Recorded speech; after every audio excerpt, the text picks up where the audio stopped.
Welcome to episode 260 of Real Therapy, the place where we talk about how movies make us feel. I'm your host, Donavon Thompson, with my co-host, Daniel Wingfield. And today we are joined by Dr. Bruce Hutchinson to discuss Bryan Singer and Christopher McQuarrie's The Usual Suspects. This is Real Therapy, and you know what that means. They're gonna talk about how it makes them feel. They're gonna watch all the movie reels, cause it's Dan and Don in Real Therapy. It's real. Hey guys, how you doing? Good. Doing well. Good. Yeah. Excited to talk about The Usual Suspects. Yeah, me too. One of the things, we kind of been discussing for a while, like what's our next genre, and me and Daniel brought up things like Knives Out or, some other kind of whodunits like that. And then you had The Usual Suspects. I was like, oh yeah, it's a good one. I haven't seen that since I was probably 16 or 17. And it was really fun to revisit it. And I'm super excited to kind of dive back in. Cool. Ditto. Yeah, I'd never seen this movie. It's one that, I didn't hear about it really till film school. It's just one of those that's mentioned, all the time, like just in books and in passing.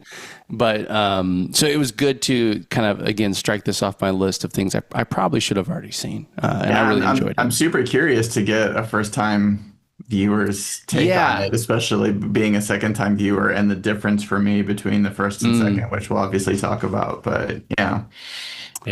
Yes. And if you haven't already, make sure to subscribe to the podcast on youtube.com/@realtherapypod, or of course on any podcast service. You can always like and leave a review, only 5 stars. It really helps out the channel and the podcast, and we really appreciate it.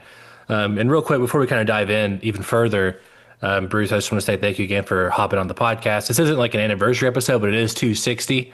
It's one of those even numbers, okay. And I'm excited that you're on here, and I'm super excited. So I always love to be here. I love doing this. So yeah, it's super fun. It's never a chore.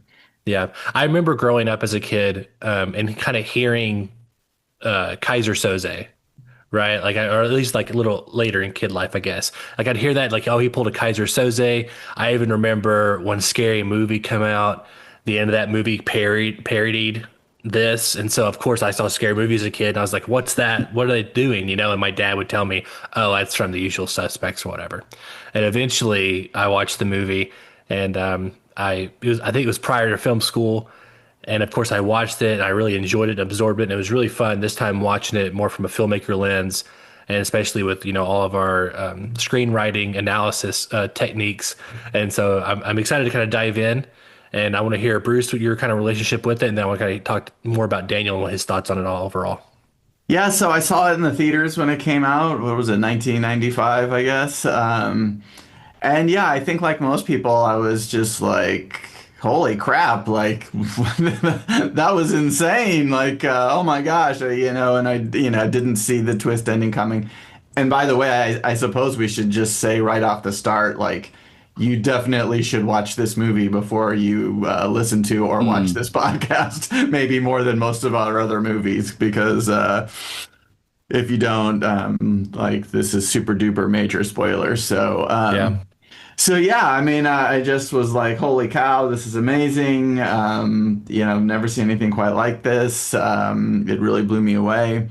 I will admit, on second viewing, and I'm a little embarrassed to admit, especially because I'm the one who suggested we do it. Obviously I knew it was coming, but at the same time, I guess because of that, I sort of picked up on some flaws that maybe I hadn't seen the first time around, or sort of, I don't want to get too far in, but my kind of conclusion was that in some ways it was a bit of a house of cards.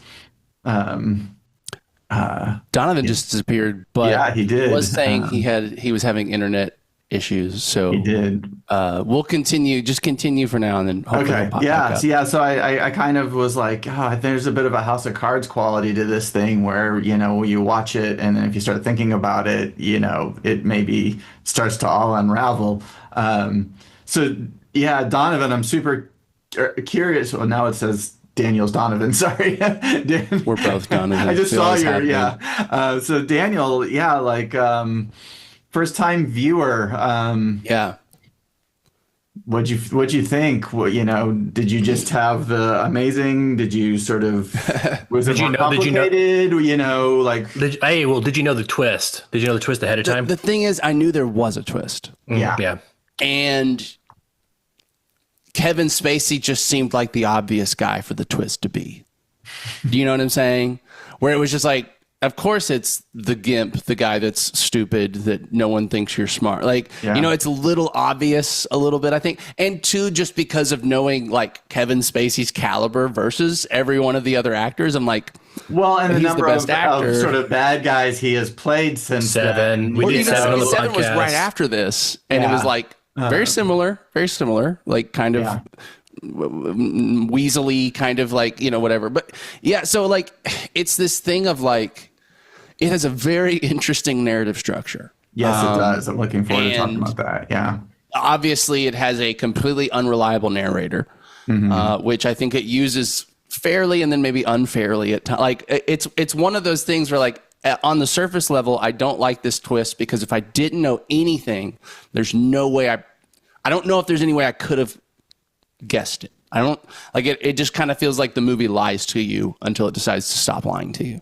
And in general, I usually don't like those kinds of twists, like in horror and like thriller and stuff. But I think maybe because I wasn't watching this movie for the twist, I was kind of, I already know that's there. I'm pretty sure it's Kevin Spacey. Like, it's like nothing I knew for sure, but I was like, but it's him, right? I mean, like, yeah, even honestly, in the very beginning of the movie, when you hear Kaiser speak, I'm like, that Kind of sounds like a mistake. Yeah. yeah. And it's I like, noticed that this time around. but if we had never had House of Cards, where it was like 20 hours of just Kevin Spacey VO, maybe I wouldn't have recognized his voice so well. You know what I'm saying? So like, yeah. So it's like there's a lot of interesting things going on. There's some really good performances. There's some interest, like sometimes the chemistry is there and then sometimes it's a little wonky between like the crew, or I'm like, don't always believe some of them I don't believe are real and some of them seem more real. You know what I mean? In terms of like actual criminals and stuff like that. But yeah, there's a lot to dig into. And so like, I feel like it's a very fascinating film and Bruce, this is only the second time you've seen it since theaters. Is that true? I think it's the first time I've watched it since I saw it in the theaters. Yeah. Wow. Maybe I watched it one other time through the years, but yeah. Sure. I mean, yeah. So I'm very interested to like talk about how it was discussed at the time, because again, Kevin Spacey was basically unknown still, right? At this point, like he's not a headliner actor yet, at least. He had done theater and he was in a few, I think, very small things. Yeah. This was his first big thing, and of course, he won the Academy Award for best supporting actor. I mean, yeah. We'll get in. I think this will play into our discussion of the structure, but obviously, I think the major actor in the movie was Gabriel Byrne. I think he was probably best known, and then I think Is that guy that's from The Bronx Tale? No, that's He was the in End detective. of Days. He was in End of Days, right? Gabriel Byrne was in a bunch of stuff. I mean, we would have to, pull him up on IMDb. Yeah, with Arnold Schwarzenegger. That's what I know him from. End of Days, 2000, maybe. But yeah, I mean, just Irish actor. I think he'd just been in a lot of stuff and was well known as a quality actor, and probably I think was recognized by audiences at the time. Chaz Palminteri was a little newer. I think this, and he did a Woody Allen movie, if I remember correctly, around the same time that kind of, sort of briefly made him sort of in the spotlight. Did he not do? Had he already done a Bronx Tale? Wasn't that his like big thing? Chaz, he might have. I can't remember.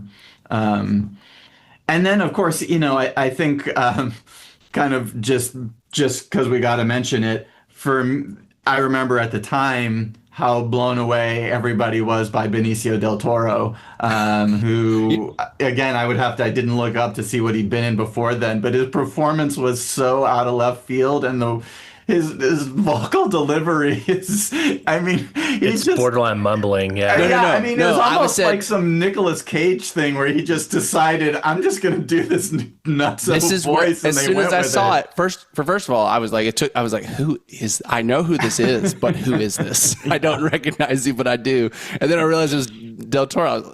okay. But I was just like, oh, this is where you got the idea for your Last Jedi character. Okay. Oh yeah. Okay. Yeah. Makes sense. Weird, mumbly, awkward guy that kind of has an accent, but no one knows what it is. I was like, what ethnicity are we pretending he is right now? Because I don't think it's Spanish. I just watched him last weekend in one battle after another. And even then you can tell it's a great movie, and you can tell like even like I think he's making choices here, and I don't think he's a bad actor here at all, but you can see how much better of an actor he's become, especially in his age, There was part of this that almost felt like an earlier movie than the 90s. It's like, and it was some of those like group chemistry scenes that almost felt like a little more like an 80s film in some ways for me. And I don't know exactly how this screams 90s to me, just because this is like my favorite era of filmmaking, probably, is just the type of camera blocking and the lighting. And this is my time. Like, if I could make a movie, it would look like this. I just love it. Yeah. Go ahead. I was just to say, in the beginning of the movie, like one of the things I was just noticing, it was like the way they colored it gave it this like glossy, like dream-like haze to it, where it was like the colors of the shirts were brighter than their faces, and it was kind of, it was just giving it like this like really interesting dream sequency feelings in the very beginning. It's like this kind of fogginess, but I think also a big part of it that, again, where I think film is the benefit here, especially back then, is that it's got this softness to it.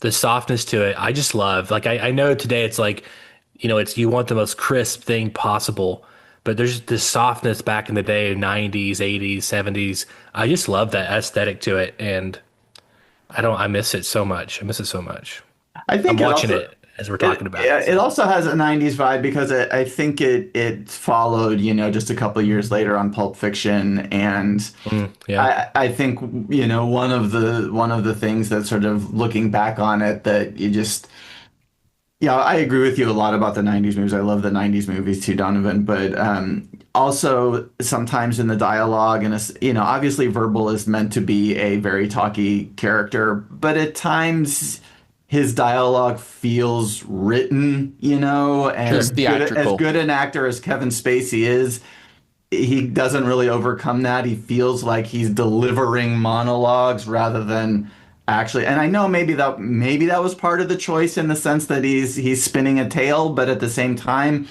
it felt, it sort of felt like it was trying to do kind of the clever, sort of Tarantino dialogue that we had seen in Reservoir Dogs and Pulp Fiction, and now we were seeing in a bunch of other sort of crime thrillers.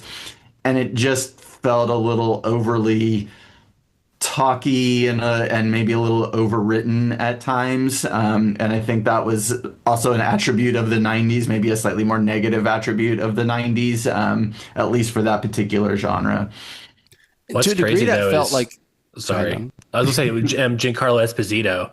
It's like how crazy, like, different he looks to me because of his goatee, and his face is so like smooth, compared to when he talks fast. That's when you recognize it. You're like, there's the little fast stuttery talking thing he does. No, I was going to say is that well, shit, I forgot now. Oh, okay. To what you said, Bruce, about like it feeling monologue-y, that also felt like it just lended to him being the bad guy.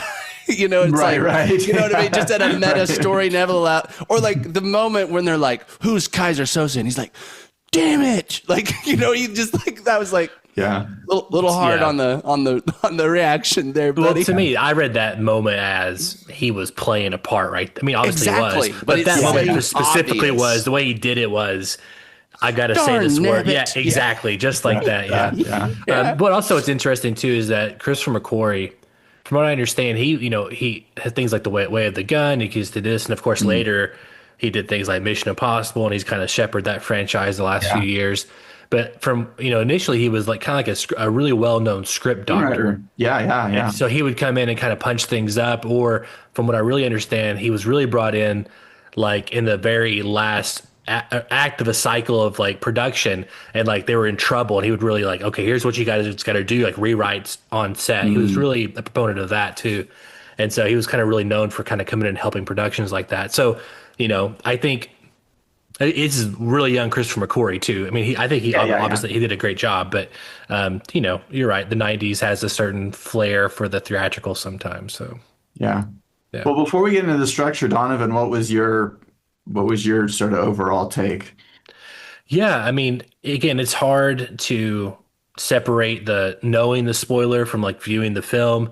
So a lot of the times I was, but this time watching it from the perspective of like, what kind of camera shots are they doing? Like they're all, whenever there's like basically whenever Verbal or Kaiser Soze is in a scene, we are always starting on his feet. You know what I'm saying? First, like we're seeing that, and then we're revealing that it's Kevin Spacey's character. Just kind of a constant reminder that we're always, like he's crippled, and then here the character is like a defining trait. And then I was also looking for things like when he doesn't light the thing. Like I kind of forgot that he lights a cigarette at the end, but I was like, I bet that's going to be a something later. Like I was just kind of picking up on things like that, Right. just from a just again I know everything about this movie. Like I've seen tons of videos on it. I've seen again the parodies of it, all these things.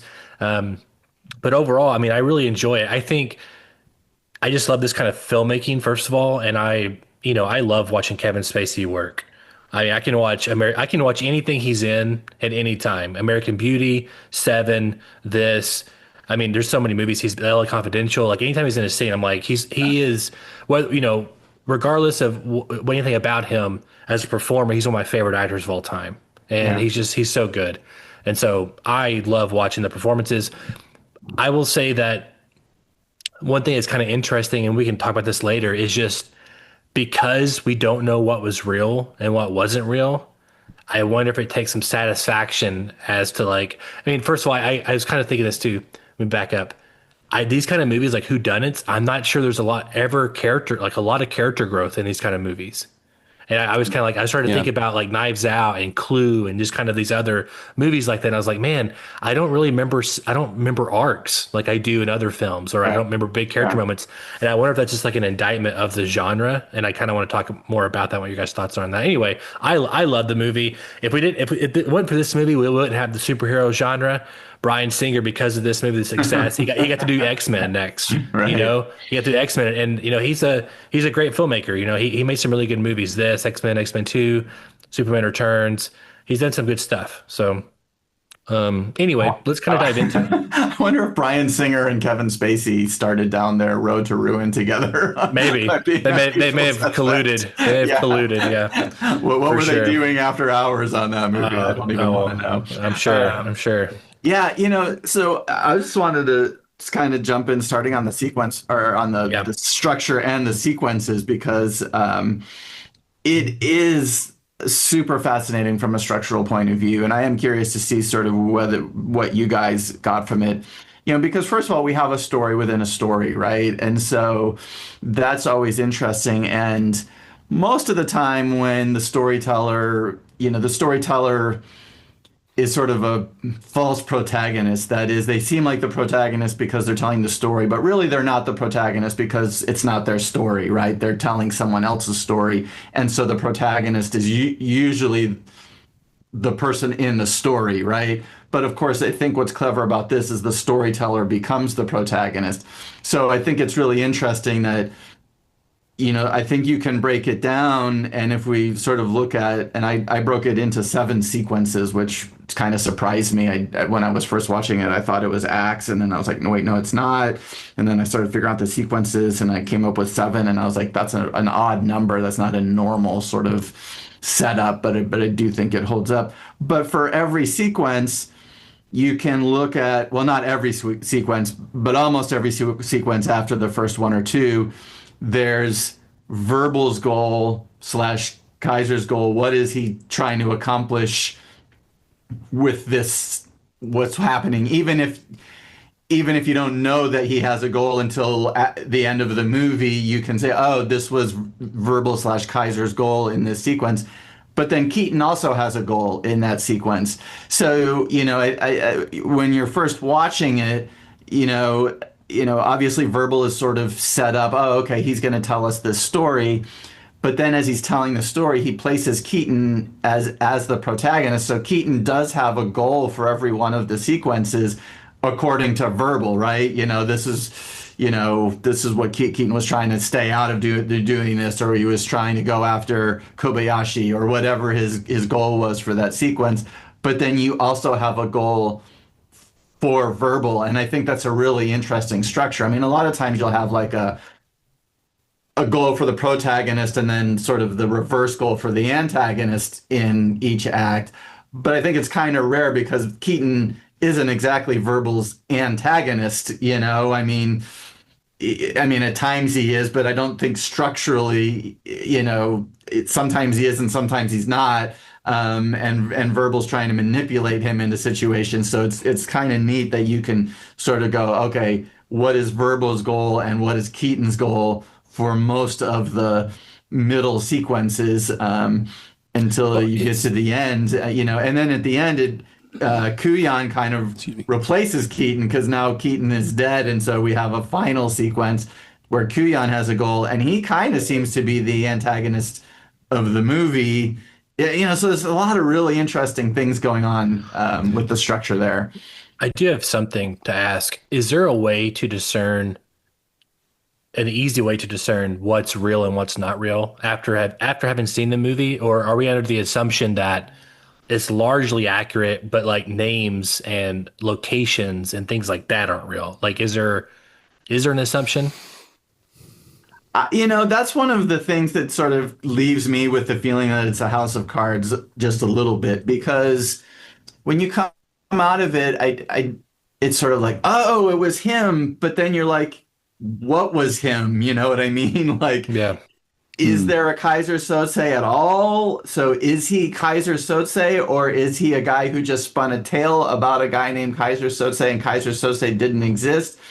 And then what was it that he was trying to do? We know there's a bunch of dead guys at a boat that was blown up. Was his goal to get the money that was there? Because actually, the movie never really answers that question. I thought there wasn't any money. I thought that was like, there wasn't coke. There wasn't that. Well, there wasn't coke, but in his story, there's money. And so, people are all, and even the FBI agents are like, why was there money? But what was the money for? And so then it's like, was there actually money there, or was there not money? Was the money still there? Did he steal the money, or was it really about killing a witness? In which case, he probably is Kaiser Söze. I don't know. It was hard for me in the end to sort of figure out what it was that he had done, and then I'll add something else to that later. But yeah, that's my take on it. I don't know. Okay. My reading is he is Kaiser Söze. That Kaiser Söze was a real, basically what he said, this like master manipulator, criminal guy that can just, I don't know. He's the master of disguise, but he's a bad guy. I guess that's his superpower. I don't know. But that it was about getting that witness, but it was really about getting all of them, because they all had stolen from my reading, it was like that speech that Mr. Kobayashi gives them of like, here's everything you've stolen. I read that. That's all true.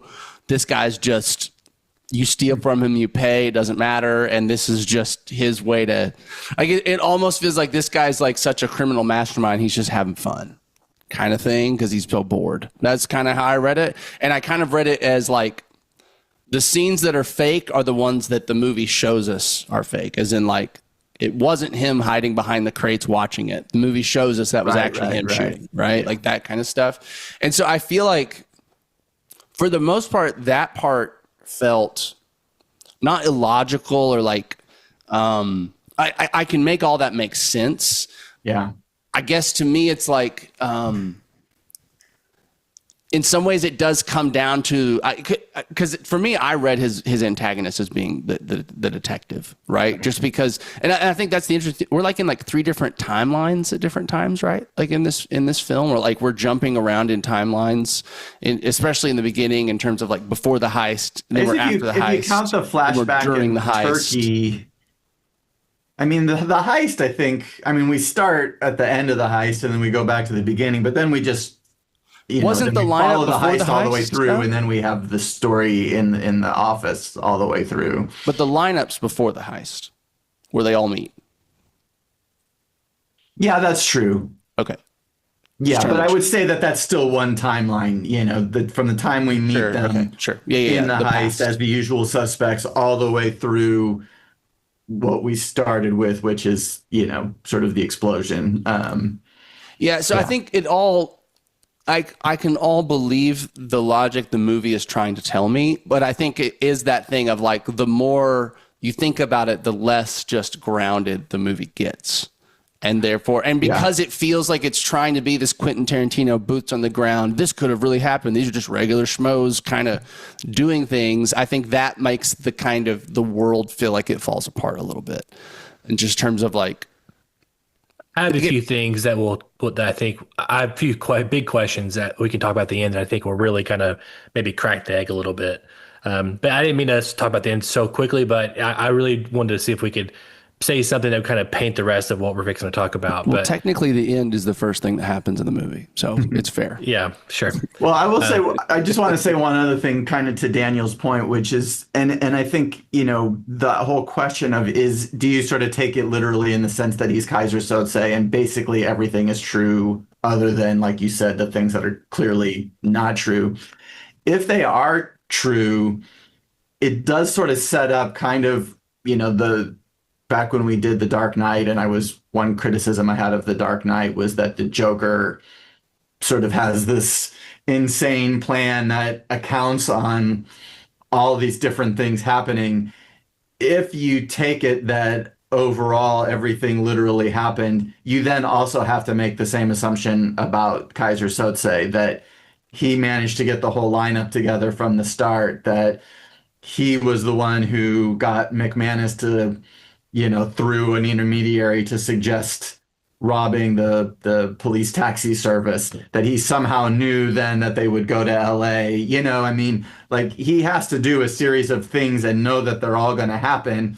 And furthermore, he also seems to be trying to set Keaton up as the actual Kaiser Söze to sort of deflect attention from himself. So he's got to be confident that he can get Keaton in on all of these crimes and that Keaton will. There is one time where Keaton responds in a way he doesn't expect, which we'll get to. But for the most part, he has to set up this whole thing, and it mostly has to unfold the way that he wants it to. Well, and the twist being that he made up all of these details by looking at a board, like a poster board behind the detective the whole time, also kind of undermines the idea that this was all exactly true, like exactly how he said it, right? All the names, all the proper names, all the things he just got off reading stuff, right? So I guess that means, therefore, like, yeah, it calls into question the idea of like anything is true, I guess. When you think about and that we'll get to it here in a minute because it happens right at the beginning when he comes into the office. But most of the stuff that he pulls off the board, it turns out, is stuff that he says that has nothing to do with the crime. Right. I mean, sure. It's the setup. It's stuff around. Yeah, it, actually, it's just him like talking smack about whatever, and like telling stories that have nothing to do with the crime. That's actually like, of the 4 things that he gets, like 3 of them aren't even relevant to the crime. It's like Kobayashi is the only thing that's like really relevant. Like Skokie, Illinois has nothing to do with the crime, but he gets that off the board, and the mugshot of the woman, and he talks about how fat somebody was, is like. But anyway, yeah, let's get into the movie. Go on, Bruce.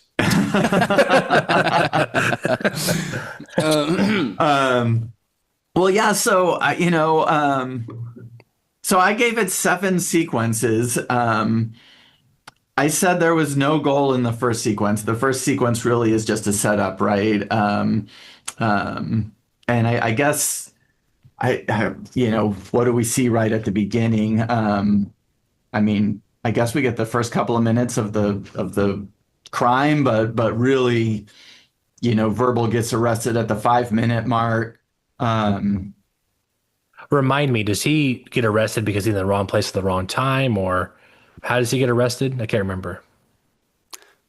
I don't know that we know. He seems to, everyone else is dead, and I think he just seems to let himself get arrested, right? So yeah, this will play into my big question at the end. But yeah, okay, that's what I was wondering. So are you talking about how we know he gets arrested after the heist, or how we know he gets arrested for the lineup? the heist, after the heist. Like how is he in the police? How is he in this police station? That's my Right. question. Yeah. I don't.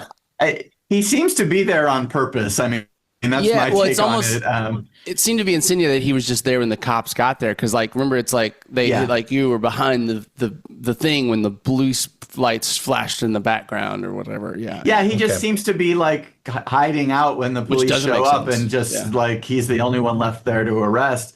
But we see all of the other suspects. The usual suspects are all rounded up one at a time.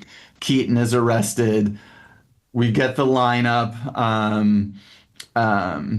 and Verbal's like, you had to put all these guys in one room, and then McManus proposes the job, right? So to me, that's kind of the first sequence, and in a sense, McManus proposing the job becomes the inciting incident. Although even there, it's almost like a fake inciting incident in a way, because it's sort of planted, but it is a thing that happened. I think we're supposed to, we do believe that happened, and because I think the cops know that happened, right? So I think we can take it on good faith that McManus's scheme was real and that it was executed.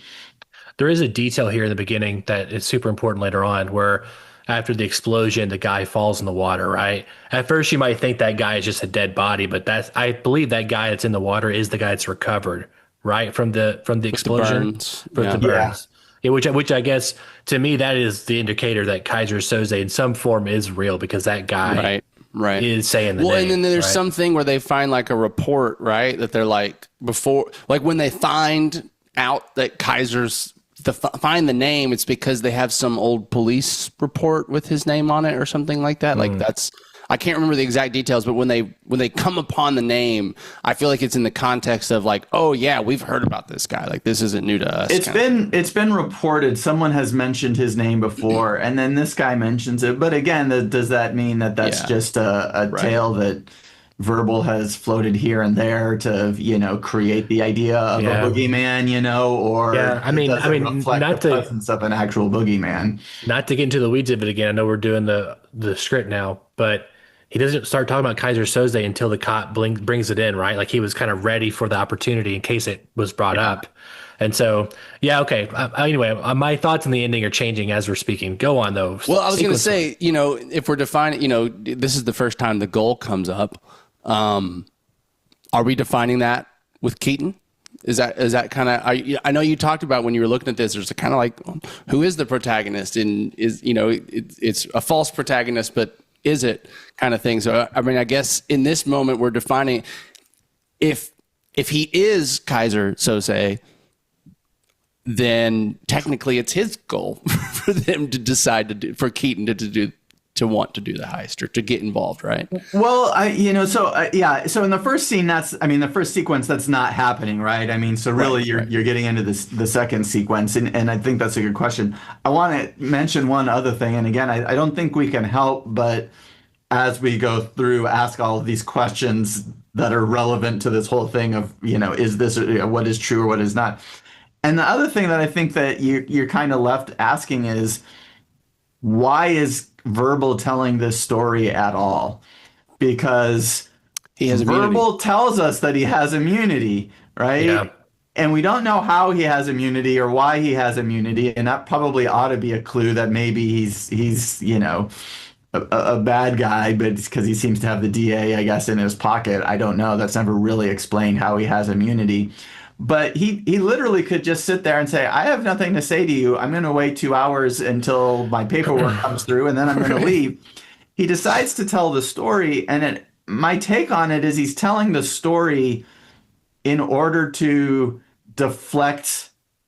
Frame Keaton, right? Yeah, to frame Keaton, but Keaton is already dead. He can't. Kuyan already seems to think that Keaton is Keyser Söze, so he doesn't have to convince him that he's Keyser Söze. So I think when you really dig into it, it really is hard to come up with a reason for why he's telling the story. Like, if there was an element where this needs him to, This is my issue with it, was that because he does this at the end of the movie, was when he's walking away, now everyone knows he's Kaiser Soze because of what he did. Like he failed. Exactly. He failed as well. That was my issue. He has But to tell the story for you to get the twist. exactly. Yeah. But Daniel said something that kind of fixed it for me earlier was that he's doing it just for the fun of it.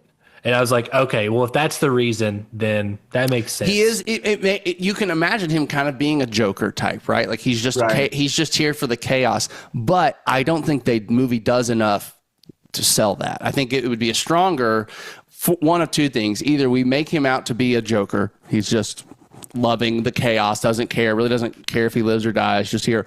Or it was all about Keaton and it was a personal vendetta. That would have made it make sense. It would have made it make sense if it was like, no, I need to make sure everyone knows Keaton is Kaiser, that his name is like forever put in history books as an evil person. Then I could believe that's why you sat there and kept talking to him, because you wanted to cement Keaton is a horrible person forever. And so if there was some backstory where Keaton had like killed your wife or something, like maybe that works. But I think without that, for one, he focuses on Keaton so much. Just in general, like he is fascinated with Keaton. Keaton's this, like at least that's how he portrays himself in the movie. And so it feels like there's so much attention on him, even just from verbal. Well, Keaton is set up as a pretty horrible guy. I mean, cops tell us that he killed multiple other cops. But are the cops reliable in this movie? Because to me, like the cops are trying to catch them, but it doesn't just feel like the cops are great guys. I mean, like the whole presentation of the like guys that are running the cop mob. But I think that's why Kuyan thinks that Keaton is Kaiser Söze, because he does have this pretty awful background that has convinced him that this guy is capable of being, of fitting the profile of this horrible criminal mastermind who tortures and does all these terrible things to people. And I guess maybe that I just never believed that character. Like it always felt to me like, oh, that's just the narrative, but there's probably two sides to the story just because of how Keaton seemed. He didn't seem violent. He seemed, kind of slow and meticulous, not just bloodthirsty. And so to me, I was, these are the usual suspects. These are the people the cops always blame for stuff, kind of stuff. They're making empathize with him because initially he's being told to us that he's someone who wants to out of the game. Yes. He's in a relationship, which is smart on the writing side. It's like it makes you align with him easier than some of the other characters, something like Baldwin and some of the other characters. I will say to the end, there's two possibilities for this to me. Is that one, he is spinning this story because he was at the dock and they arrested him there, and his story has to change whenever he walks in with the name Kaiser Söze, and he says, "Damn it!" And from there, it's like, okay, now I have to just spin this other aspect of it to get out of there, or he is just doing this for the fun of it, like Daniel's saying. The big thing too, but he doesn't know that guy's in the hospital, right? He doesn't know that guy. So so he gets away thinking he pulled one over, when in reality he didn't. I mean, so like that, it is like unfinished business. We could assume that the cops now know what he looks like. Because they'll hunt for him. But I bet but it also seemed like he wasn't expecting them to believe that story forever. Like, I mean, I think it was cutting closer than he thought. But the fact that he was just reading off details from the board behind him kind of makes me think, he's want him to figure out how much he. Yeah, again, it's either he was spinning the Kaiser part because he was having fun, or he, in the moment they brought up the name, he's like, well, now I've got to kind of commit to it and get out of it. You know what I'm saying? True. So. Well, even with him telling us that, you mentioned sort of making us feel sympathy for Keaton, that he's trying to mend his ways. That is an interesting storytelling device, and I think McQuarrie deserves a lot of credit for it, because we don't know at the time that the guy who's telling us that is an unreliable narrator, so we buy it, and by the time we find out he's an unreliable narrator, we're probably not going to necessarily go back and revise at least initially. But now when we talk about it, we have no reason to think necessarily that Keaton had gone straight. I mean, what evidence is there that he had gone straight? And, even him like weeping over, his girlfriend's death and all this kind of stuff. I mean, it's really hard to know whether any of that in particular is true. I mean, again, there are things that are verifiable by the cops. Certain crimes took place, certain people were murdered, and there is objective,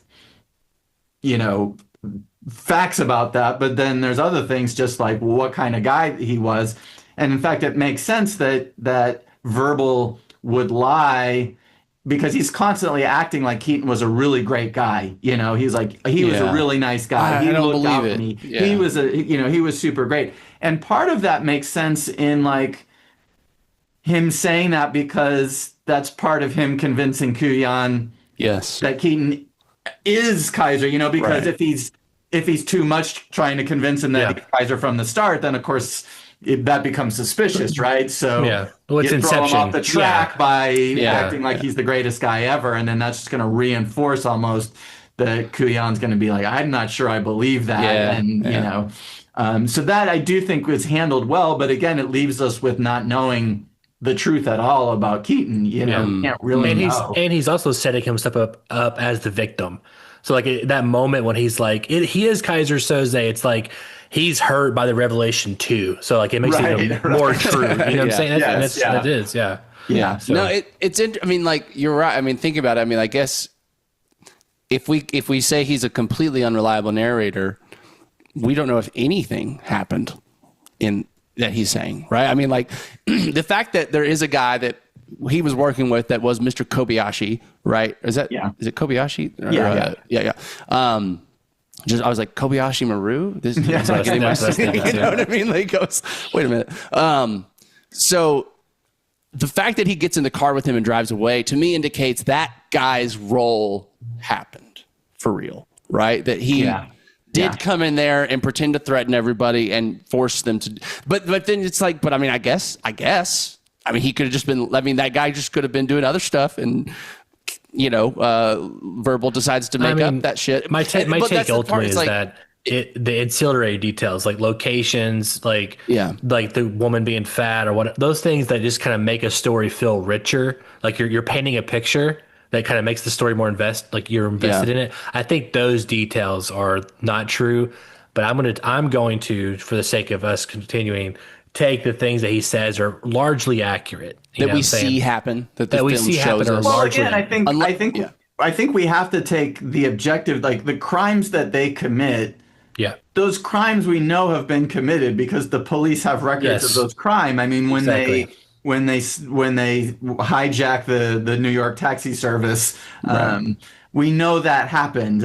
When they killed the guy who they thought was, or they weren't going to try to kill him, they thought he was a diamond dealer and they thought they were stealing diamonds, and they had drugs, and then people get shot. Sure. Those people really got shot, because otherwise, I mean, you just can't make up, oh yeah, there was dead bodies. Well, where were the dead bodies? I mean, they know that those people died. So the rough outline of the events, and obviously we know this big boat blew up at the end and whatever, I forget, 25 or 30 people are dead. Like, we know that these events happened. It's just the filler, right? That we don't know how often it's true or not, and we have to put together for ourselves.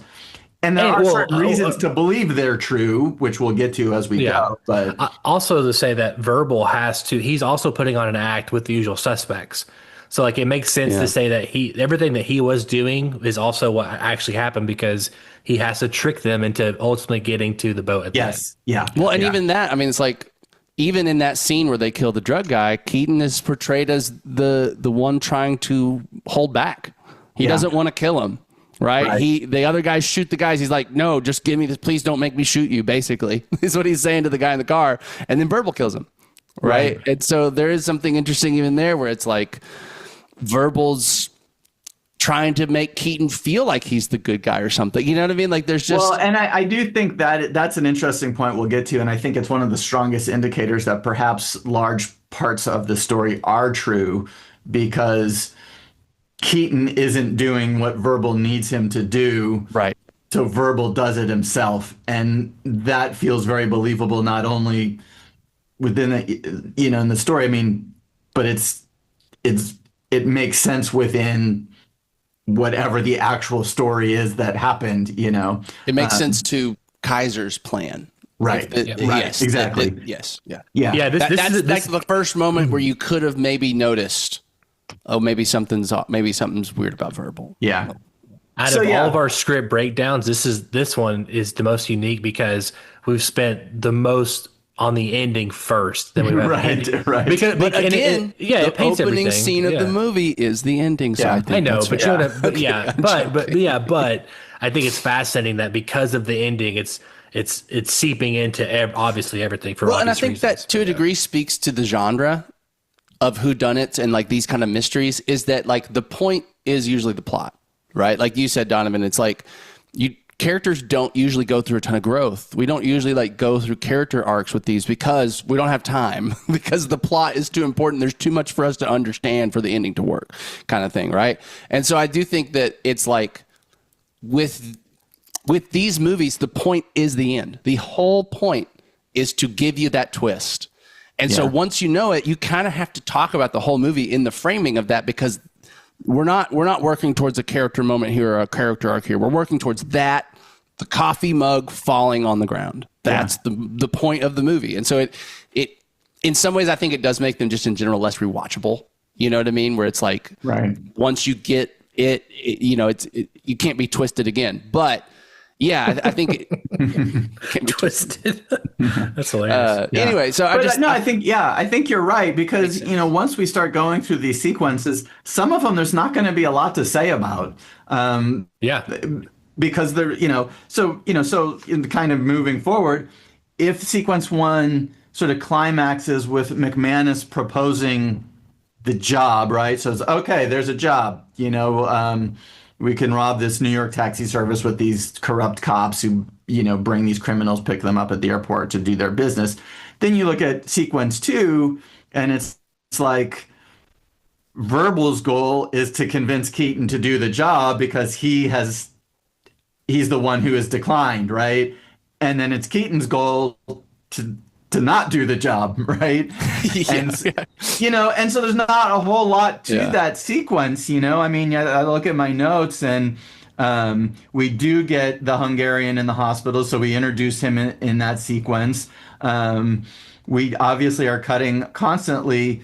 The other thing with each of these plots is we can look at a sequence and we can have, okay, let's say this is a 15-minute sequence, but it's not 15 minutes of plot because whatever, I don't know, probably not a half, but like a third of it is just cutting to the office, showing Verbal telling the story and Kuyan asking him some questions and then cutting back to the story. So in a way, a lot of it is kind of filler. It's just him sitting there telling the story and then we cut back to the story. So the actual number of scenes in the flashback story become even shorter, right? Yeah. So like in sequence two, you can say, even though it's 15 minutes long, that the goal is for Verbal to talk Keaton into doing it because there's not a whole lot of action that actually takes place in that, right? And so even though it's only a couple of scenes, Verbal sort of begs Keaton to get involved and, is like, they won't let me do it if you don't do it. And then for me, the climax is Keaton finally agrees to join the plan, but there's nothing special about that as a sequence. You know what I mean? Yeah. Well, I think maybe this is the nature of unreliable narrator movies is because the goal of the movie right now actually isn't these characters, it's the audience. Sell the audience on what we want you to think about these characters at first, right? So sell that Keaton is resistant, wants to go straight. Sell that Verbal is a gimp and can't do it on his own and needs everyone else. Like he's the weakest link. So it almost feels like you're right. Like the plot, the characters, not much is going on, but it's taking this time to just really try to make you feel a certain way as an audience about who these people are versus who they're going to be at the end. It's like, it's back to your same point, which is that everything that's happening is really all set up for an ending in a way that other movies aren't. Like you said, we're not watching characters overcome conflict. And in fact, we'll get to a later sequence where when Keaton is making decisions, sometimes like he just sort of makes them in a blink of an eye. There isn't a lot of like character thought or depth or anything. And I feel like I'm, in discussing any kind of movie that does this, if all of the setup is about the ending, then a lot of the middle part of the movie, you kind of realize doesn't really do a whole lot. But having said that, I want to be clear. I feel like I'm being overly critical of the movie because movies like this are really hard to pull off when you're sort of like building a house of cards. And the movie does a really good job of building the house of cards. And I want to acknowledge that, Well, I think it's a testament to the filmmaking, to the acting, to the directing that when you dig into it, yeah, there are some House of Cards plot things, but you kind of have to dig to get to them. They're not obvious on the surface as much. And especially, I'm sure if you weren't expecting the twist, you had to watch this movie again 20 years later to find these problems. You know what I mean? Well, like you said, it's meant to be watched once. It's a movie that's meant to be watched once, and as a one watcher, it works really well. Yes. And I think, and to its credit, most movies that try to set up some kind of big twist at the end get so contorted in trying to do that. In fact, I just watched a similar movie, this new Netflix movie, The Woman in Cabin 10. And like many Netflix movies, it takes an okay idea and it just, Stretches it way too thin. But it's They sort have of like 7 The Woman in Cabin things on Netflix. It's kind of crazy. and not to go too far in that movie, but there is sort of a twist at the end. But to get to that twist, you're in the middle of the movie where basically it's one of these things where like you're wondering whether the woman is paranoid or not. Are these events actually happening or not? But you see them happening, and the problem is like the way the characters are acting around her, they're completely dismissive of these events that happen to her, that it's ridiculous that they would be dismissive of. Like, If they're real. Yeah, like Right, she gets shoved into just one real quick example. She's on a yacht. She gets shoved into a pool, and then the cover, and this is in another movie too, but then the cover of the pool is activated and closes over the top of her, and she's trapped. Well, then when she gets out, everyone just thinks she fell into the pool, and her claim that she was trying to be murdered is just laughed off and dismissed. And the movie ignores the whole thing of the cover being closed over the top of her. Because how does anyone explain that? But they don't, they just act like that didn't exist, right? So movies that who are trying to set up twists like that, they end up doing things like that where they make characters do things that are completely unbelievable. It's just like, well, then who closed the cover? Oh, yeah, that's a really good question. We don't even go there, and Well, so and we it's- skip and forward. I- And and this I- movie is very yeah. good about not putting us in situations like that. Well, and to a degree, we talk about, it's a whodunit. There's no emotional growth or whatever. But I think of other movies that try to do the twist and have the emotional impact, and oftentimes neither work. Like Shutter Island is what I think of when I think of movies that are building to a twist and are trying to have you like emotionally in with the character's perspective. And to me, that movie, it felt, both of the twists kind of felt a little flat. I just, part of this, I kind of commend The Usual Suspects for no, it's just the plot. It's just a plot. It's just an interesting story. It's a good twist. We don't need to be a movie that people rewatch 10 times. We can just be a really good movie with good acting, with good directing. And I think, I agree. It feels like we're just picking this movie apart a little bit, like just nitpicking. And I think it's hard not to do that just when we're talking about a script and we're talking about a movie that's all plot. But it's a good, I feel like I want to preface, I liked this movie. I had a good time watching it. And I think stylistically and there's some amazing shots. One of my favorite shots of the movie is when Keaton is watching Kobayashi when he's gone in there with his girlfriend to pretend, like after he's like, oh, well, your girlfriend's upstairs. And there's that shot where there's the shot of like the glass and there's someone's silhouette letting you see through it to Keaton staring. There's just some beautiful filmmaking.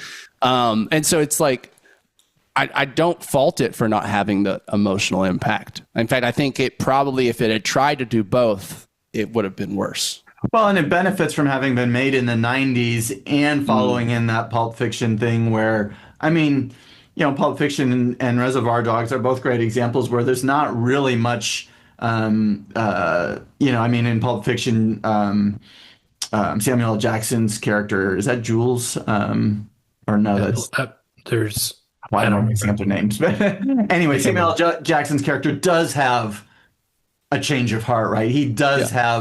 have sort of an emotional change. But overall, when you watch those Tarantino movies, you're not getting a whole lot of character change or growth. And I think that was common in the 90s. And this movie probably benefits from that. Mm. Like you said, that its sole focus is on a plot and setting up a twist.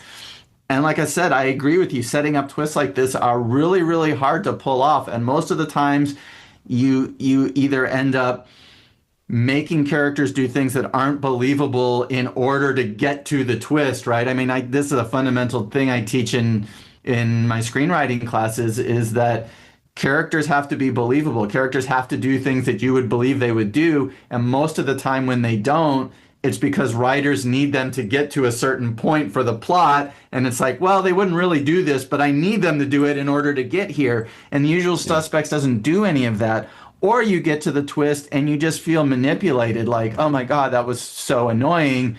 But I don't feel manipulated. I feel like it's clever, even if now I'm going back and nitpicking the cleverness, So I Well, it do helps. think it's important to note how well it does these things. Agreed. I think the reason that, I talked about in the beginning of like, I usually hate the twists that are just like, you never could have seen this coming because we were just lying to you. But Yeah. that's happening within the meta of the movie. Yeah. Yeah. The unreliable narrator is canon to what's happening. And so I Right. think that makes that twist palatable. It's not like, oh my God, this movie's just It is a pulling it out character of its in the ass. movie No. who's lying to us. You're right. That's a Exactly. super important part of making it work. Yeah. And I think Yeah. if it wasn't that, if it was just the filmmaker essentially or the writer giving us the twist, not the character in the movie, it would Right. feel like, oh, Yeah. great. But yeah, it feels brilliant because it's like, oh yeah, well, that was his plan the whole time. That's a part of the story. Yeah, I mean, when to speak on the twist stuff, you're 100% right, Daniel, is that audience members do not like it, like you said, Bruce, when the rug is pulled out from underneath them. They want to kind of feel like they're kind of trying to figure it out too. And the movie And they kind could of, have, if they had just thought a little bit longer, Yeah. maybe they could have gotten there before the movie showed it. and the movie kind of already teased that up immediately whenever you see only the neck down of Kaiser Soze. Like it kind of tells you, this is somebody that we're not wanting you to know who it is. So Yeah. start kind of thinking about Yes. that now. Yes. A bad example of this, in that Shyamalan did like the best version of this with The Sixth Sense, right? Where like Yeah. they're there and you don't realize they're there until you see the movie. And the emotional impact makes Yeah. it better. Yeah. It's Yeah. one where it's like, that's exactly. perfect. Yeah, Yeah. exactly. A movie we may have talked about this on the podcast before, but a movie he produced or whatever later, it was called Devil, and it's like everyone's in this elevator and one of them did it. Right. And you're trying to figure out who did it, but at a certain point in the movie, the one who did it dies, and they just come back to life at the end, and they're the one who did it. That's the worst kind of twist Right, possible because you're robbing the audience of the ability to figure out who did it. Yes. Because Yeah. when you're removing a chess piece, you're removing the chess piece. Yeah. You know what I'm saying? So that's why so anyway, but I think, and again, I don't want to talk about the end too much, but we kind of have to. The secret weapon here is the cork board, right? Is the thing. And it's kind of the similar thing as The Sixth Sense, where it's there in the background, it's out of focus.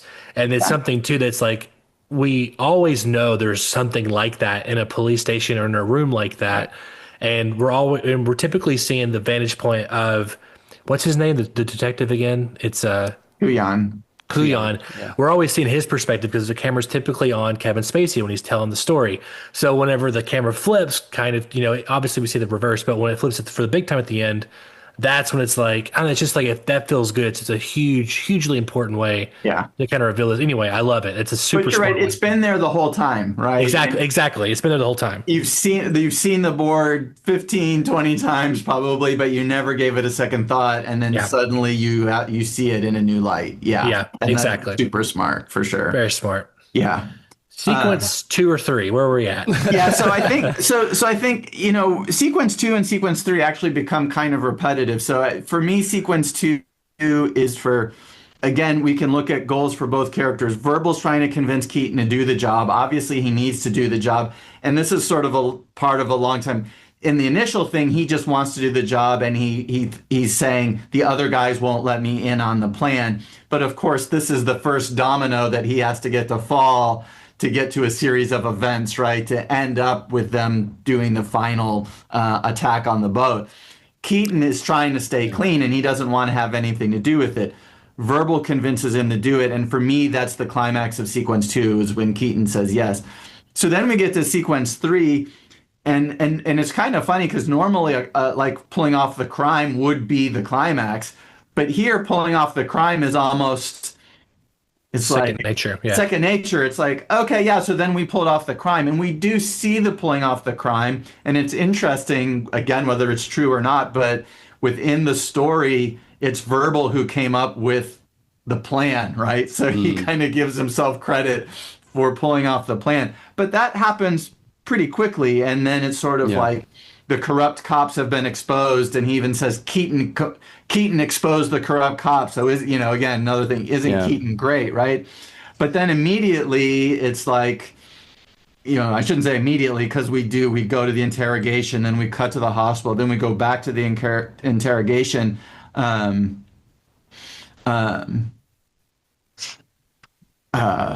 eventually, right, we end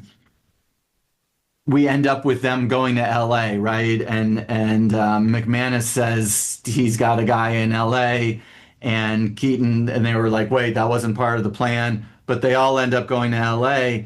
And it's sort of the same thing. It's like Verbal's goal is to get Keaton to do Redfoot's job, right? Yeah. Which isn't just near the end. It's getting him to go to LA, and then it's getting him when Redfoot shows up and with this proposal of an easy job to do the job, right? So he's sort of got to talk him into all of this stuff. Well, and when you look at this, it makes it feel like, how can it not be all about Keaton? Why couldn't he have done this all just without Keaton? What a part of this plan wouldn't have worked if it was everybody but Keaton? Because again, it seems like he's setting up Keaton to be Kaiser Söze. Right. That seems to be the only reason he needs Keaton involved in all of this. Yeah. Yes, which is just it. Would make it more sense if it was a personal vendetta. Because otherwise, why do you need to set anybody up? Just it's not you. Who cares, right? Yeah. So it's just it it's is interesting when you interesting. look back through this and you're like, yeah, it's all about Keaton every time. And again, Keaton just wants to lay low. But we sort of it's weird because we're not spending a lot of time on LA, but clearly sort of his goal is always pushing towards the fact that he knows Redfoot's going to show up. He's going to propose this sort of easy heist of this jewel guy, and why not do it? It is interesting that it doesn't take much convincing the second time around to get Keaton to get involved. He doesn't like Redfoot at first, but then he sort of agrees to do it, right? And so for me, again, that's the end of the third sequence is just, okay, Keaton agrees to do the next job. And it's really interesting because these climaxes are not the normal climaxes, and I think it is part of what's clever about the movie, but it's what Verbal's goal is to get to the next part of his plan, right? He's got to get Keaton to say yes, so that really this robbery is the key one, right? Is because it has to be a botched robbery that they're then screwed, and now they're sort of forced into doing what Kobayashi and Kaiser Söze want them to do, right? So then sequence 4 is about the robbery. It's probably, the first half of that sequence really is the robbery, right? So it's like Verbal's goal is to implicate them in the robbery, while as Keaton's goal is just to pull off the robbery cleanly, right? So the first half of the sequence is the robbery, right? And we do spend actually more time on this robbery than we did on the New York taxi service robbery. And so everything goes wrong, and the guy's got cocaine instead of diamonds, and the bodyguards are holding their guys hostage, and and then Verbal ends up being the one who shoots the guy, and then they go back to their, I don't even know, whatever it is, their hotel or wherever they're staying, and then Kobayashi shows up, right? And he's like, okay, now you've got to do this job for me. And they're like, why should we do this job? And it's like, well, because you killed people and we have witnesses and We have all this info on you. We can, send you to jail. yeah. And so, so at this point it's been, this is sort of what Kaiser slash Verbal has been leading up to, right? Which is he has purposefully wanted this to go wrong. And again, obviously this is the most direct connection, right? Because before it was McManus who set up the crime. This time, it's Redfoot through Kobayashi that set up the crime, and then Kobayashi shows up, and it's like, okay, yeah, I mean, this robbery was set up to go wrong the whole time for the express purpose of pressuring them into doing this final job, right? And then that's when he reveals, this is, you were brought together for a reason, and this reason was because Kaiser, you all because we wanted to kill you individually on this big heist. Yeah, you all screwed Kaiser, and now you got to do this job to make up for it, and we can pressure you into doing this job because we've got evidence on you because you fucked up, you screwed up this other job, right? And then you start thinking, like, Verbal just did all this himself, I guess, right? Like, he just found all this evidence, and he has Kobayashi. He does have Kobayashi, yes. Sure. Yeah. But two guys, I mean, like, it feels like this took months of planning kind of thing when you start thinking about, okay. That's where I was sort of going earlier with sort of the Joker thing, it was like, he is relying on a lot of dominoes falling exactly the way he wants them to.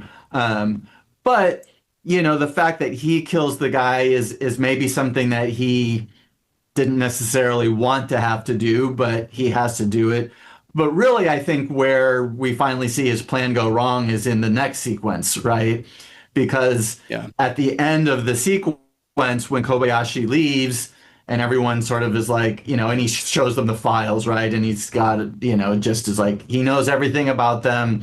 He's got the goods on them. There's nothing they can do about it. I'm pretty sure at that point that Verbal / Kaiser's plan was that they would all agree. Yes. Yeah. But instead, Keaton says, we're going to kill Kobayashi.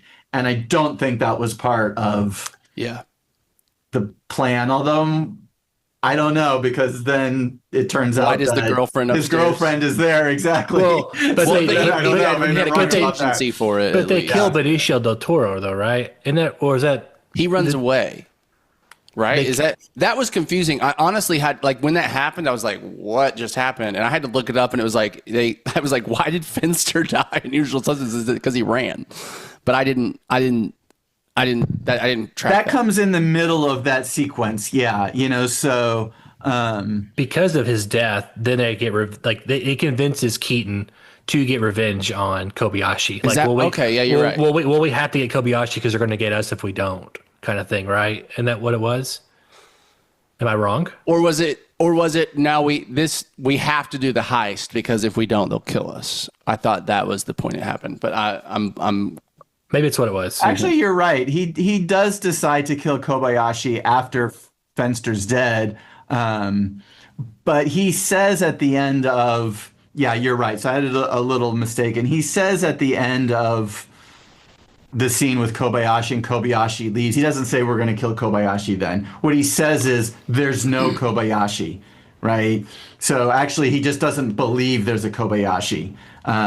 So he is still, the point is that he still, he rejects, he's like, I don't care if you've got all this stuff on us or whatever, I'm not doing the crime. Like he doesn't, he doesn't commit to robbing the boat and doing what Kobayashi and Kaiser Söze want, right? Until Fenster dies. But even then when Fenster dies, his reaction instead, and again, this is where things are going wrong a little bit for Kaiser, right? So at the end of the sequence, after Kobayashi leaves, I think he expects that they're going to do the heist. That they're going to do the heist. Yes. We actually so Finster running away isn't part of the plan. Having to kill him isn't part of the plan. So interesting. We actually go back to the interrogation room, and this is where we get the flashback of who is Kaiser Söze, right? Yeah. Yes. So this is actually, and again, and it's interesting because every time we go back to the present day where Verbal is telling the story, it's meaning that we need less plot, right, for the actual flashback story, you know? So we go back and he tells the story of Kaiser Soze's family and all of that kind of thing. And he says the only thing that scares me is Kaiser Soze. Does it not feel like at some point Keaton was supposed to be like one of the guys that originally hurt Söze? Like, there's almost like if the flashback had revealed, or if we revealed later, oh, that Söze flashback, part of that was real, and Keaton was one of those guys, like that would almost tie a big circle on it, right? I'm like, oh, he was real. This was his final revenge. Blah blah blah, and it would all of a sudden make all this attention on Keaton. No, Keaton's got to be there. That could have been an interesting choice. But you're right. So so after sort of Verbal tells the story, we see the sketch artist showing up, and then that sets the ticking clock for the second half of the movie, right? Not that we know it at the time, but who is going to be revealed in the sketch, and then that's where Fenster runs. So he runs like 6 or 7 minutes into this sequence. He ends up dead. But again, it doesn't really change anything. It's not it feels like it could be a climax, but it's not, because again, the expectation, I think, is that Keaton will, like you said, Keaton will then agree, oh, they've killed Fenster, so Keaton is gonna fold and agree to do this thing. Instead, Keaton's like, we got to kill Kobayashi, which again, I don't think is the plan, right? That is not going according to Verbal / Kaiser's plan. And so then we have, the attempt to try to do that. And then they go, which is pretty, I mean, it's like, I mean, like he's like the elevator stuff. Like it feels very Oceans for a second. It's interesting. These criminals sometimes waft between very competent and very incompetent. You know what I'm saying? We're like their abilities as criminals is sometimes like, dang, these guys are and then sometimes they're like, oh. That's called plot and writing. Yeah, it is exactly. To make them do specifically certain McManus's character is who comes to mind. I think mostly. Yeah. But so that becomes the climax, right? Is they sort of hold Kobayashi hostage. They're going to kill him. But he was already prepared for this. Because Verbal told him. And he tries to say, he's still selling Söze, right? He's like, you can kill me because Söze, whatever you do to me, it won't be anywhere close to what Kaiser Söze will do to me. And then he's like, but also your girlfriend is in the building. Right? It's a good bluff. It's a good one. So it's kind of interesting because it's weird. It's like, it's the first time where we've seen that things went against Kaiser's plan, and yet he also is already prepared for this because. But of course he is. I mean, it's not. But it's not. Verbal is a part of making the plan. That's How what I'm could saying. he not know it's happening? He knows. Yeah, I mean, it's not a huge. It's not a leap like Joker, Verbal where is Joker's ahead of the plan, helping them plan this out, so he knows it's coming. So the whole thing is just according to his script. I guess it depends on how fast all of it takes place. But you're right. I guess if Verbal holy crap! What are we going to do, Keaton? We're about to try to kill Kobayashi. I better call Kobayashi and get him to go get the girlfriend and fly her out here before we show up. Right? Oh, and make sure you send those 2 bodyguards we really hate because they're probably going to die. But you are right. He doesn't have to have planned that way ahead of time. Once he knows that's happening, theoretically, he can get Kobayashi to fly her out sort of right away. Yeah. It's just the time. Like if it happens within the next it becomes just the time. But it doesn't specify how much. But time it's enough that you're right. We can kind of get away with it, right? And then, of course, finally at the end of this sequence, right? So this is. Sequence 5, I guess. He agrees. Keaton agrees, and the gang all agrees to pull off the job, right? So finally, we've, it's taken sort of an extra sequence, but from Kaiser's plan, but they've now agreed to do it, right? So then we go into the next. Yeah, I was gonna say maybe it's right here coming up. I know we see the burn victim one time. The second time we see him, they're like obviously, getting someone to draw who Kaiser Söze is. When does that happen? I can't remember exactly. First they have to get a translator. Like there's a couple steps before they even get to drawing. It feels like to me like once they start doing the draw thing, and maybe it's because I've seen so many movies. It's obviously I feel like you should think a twist is coming. You at should that point. feel a twist coming. Yeah. Yeah, exactly. Yeah. Yeah. So that's midway through sequence 5 or early in And sequence I think 5. probably what the movie is counting on is that you're just along for the ride and we're going so quick you don't have time to notice that you feel a twist coming. Because if you sat there and said, okay, I feel a twist coming, who could possibly be the twist character? It becomes a little obvious. The guy with the gimp hand that says, what happens if you shoot the devil and you miss? You know what I mean? Yeah. And then you're like, you're kind of forcing that hand posture there, buddy. It doesn't really look that real. So I think it's one of those things. If it does become apparent, but because we're moving so fast, because we're already bought into this point, we don't have time to pause and think about that. Yeah. Sequence 6 is fun here because obviously, again, watching the second time, I knew Verbal was the bad guy here. And it's trying to figure out where's Verbal, or at least where's he's telling us he's at in regards to people's death. Sure. And his vantage point of seeing things or hearing things, and is it going to line up to the movie, or is it, you know what I'm saying, like trying to figure out like when the door opens and like he's like Kaiser Söze, you know whatever. Yeah. So yeah. And sequence 6 is really interesting. I mean, so obviously as you've alluded to, the goal at this point is to pull off the crime, right? It's just, again, we can break it into Verbal and Keaton.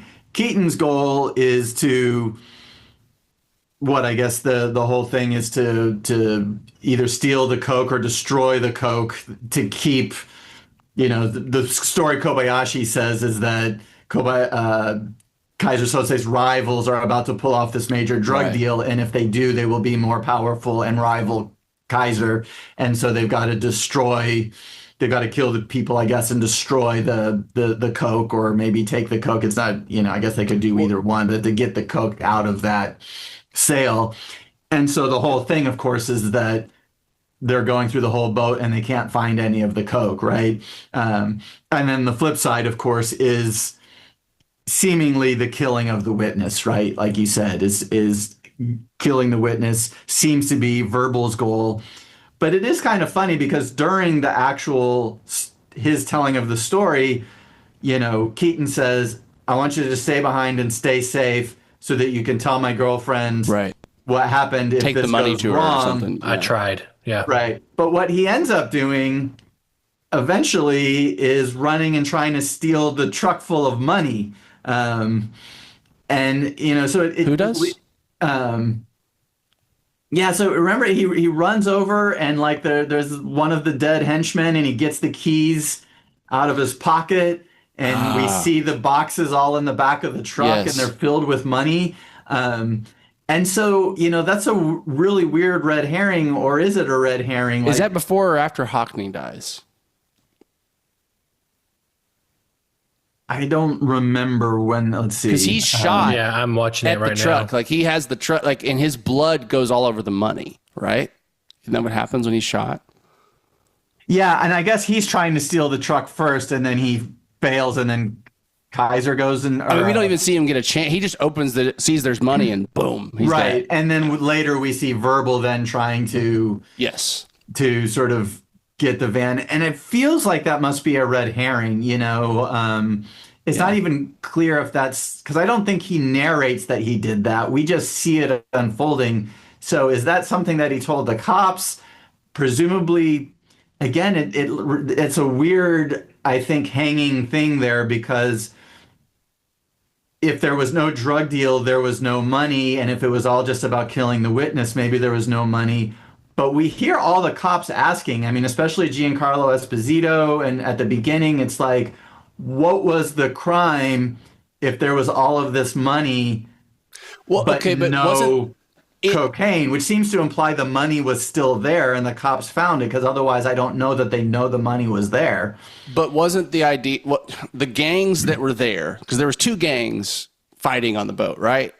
Like there was they were supposed to steal the coke before this other gang got to it or something, right?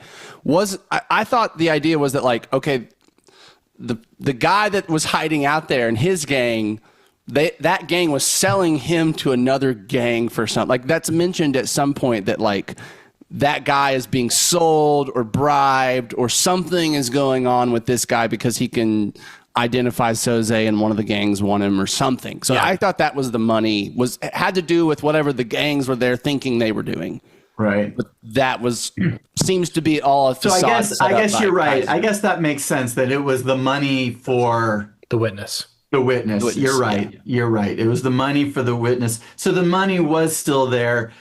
So is Kaiser trying to get the money? Does he care about the money, or is it all about killing the witness? I mean, even for It Kaiser, feels like it's all about the witness and Keaton. Yeah. Like it feels like The money might be an extra cherry on top. because it isn't. But he didn't get it. If I remember, the money is $91 million. I mean, And he even Kaiser shoots- can't sneeze at that amount of money, right? and I then would why? think. But if he was wanting the money, why would he shoot the one dude so that his blood goes all over the money? Like it almost felt like a moment of framing too, right? Of like, oh, you're shooting this guy by the money, so his blood's on the money, so that implicates something. Like that felt But kind of like a moment. I don't think so. In the end, I don't It's think an he could have been opportunity. trying to steal the money, because what he's I really agree. doing is killing the Yeah. witness and then Yes. killing Keaton, right? So Well, he and really the couldn't movie have been frames it trying as to he steal won. the money.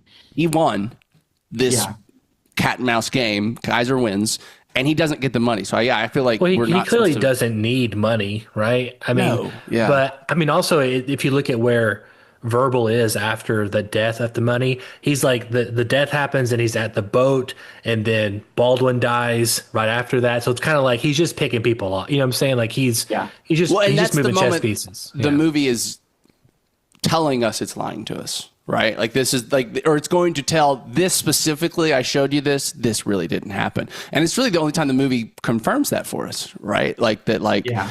and even the detective says it. So while you were hiding behind the crates, like, because he like, so the detective kind of reinforces, this is what you saw, isn't it? Right, and so like it is interesting. Like this is like, and I guess it makes sense because we're right at the twist, we're right at the moment that it has to be a bit more opaque with the deception, But it does get back to your point about whether Kaiser is doing all of this for fun, because obviously once he's killed everybody, if there is a truck with 91 million, which we seem to have established there really is, and there's a reason for it to be there. Again, you say Kaiser doesn't need the money. It's $91 million. Right. I mean, Elon Musk would get in that truck and drive away with it. You know what I mean? Yeah, but rich people are rich people. I mean, they the will only take way I the can money. justify it is that he didn't have time. But By he the time doesn't take the money. the cops show up, he doesn't have lets time. But himself get arrested. But it sets up an alibi, though, right? I mean, like if the money's gone, then the cops are like, what was the deal here? You know, like they're like, I guess. Remind me, the cops are under the impression that it's coke, or are they under the impression that it wasn't coke and that there actually was a witness for Kaiser Söze? Can you remind me? They don't know that he's a witness for Kaiser Söze. It's a mystery to them. Of that's- what happened at the boat? Okay. they Yeah, think and maybe that's somebody part got away of with why- the drugs, right? Like it's like that. Oh, there's money, but there's no drugs. But there's so no somebody was drugs. here. Yeah, there's and a they took mystery. the drugs and they got away. So we got to find that guy because he got away. Well, that makes sense then to leave the money, because there was never drugs there. You can't tell the cops that there's a Kaiser Söze witness there, and that the money It has to be supports there the to story. say. Well, the money supports the story that there's something missing from the equation, so which means there's someone else out there that but didn't then die. but then that says is shit. Why is this story so important to be supported that he didn't $91 million to be left? Like it makes it. Well, So it Kaiser was Söze really witness. about Keaton and this witness because But he again, just threw I mean, $91 million I in still there as don't a understand prop. if he takes the $91 million and he doesn't get interviewed by the police show up. There's no drugs. There's no money. There's Sure. just two gangs who shot the hell out of each other and blew up a boat. And I it's mean, a I guess the one complete thing is- mystery to them. And He would be missing, and he was associated with that group because he was in the lineup. Like, it is like the Verbal, who he pretending to be, would be more suspicious at a surface level if he was the only one of these known suspects that collude together missing. I guess so. I guess, and, but, like, and it's then in weak. the end, it goes against him because I mean, it's like weak you said, sauce. It's weak. Yes, it's weak. There is an image of him, so he's going to be hunted anyway. So maybe Well, I guess with that's no money. the other thing that Yeah. doesn't go to plan, right? Someone survives and he doesn't know it. Yeah, he's He literally never blown finds out from the about the scene. survivor. Yeah, He never never finds even- out. Yeah. yeah. But Which I you could will say if he did, he probably would have killed him. But I also want to point out, and again, we're getting super picky on a movie that we've all agreed is good. It's great. that the fact that facts comes through, the idea of it isn't that there was a hole in Kaiser's plan and then he didn't tie up all the loose ends and now they know who he is and that maybe they can hunt him down. It's that Kuyan finds out that the guy he thought was just the bottom of the barrel was actually the mastermind, and that's how he finds out that he was the mastermind, or gets definitive proof that he was the mastermind. It's not just that He was just no. It's not just that he was lying. Yeah, it's that he sees the picture and it resembles verbal.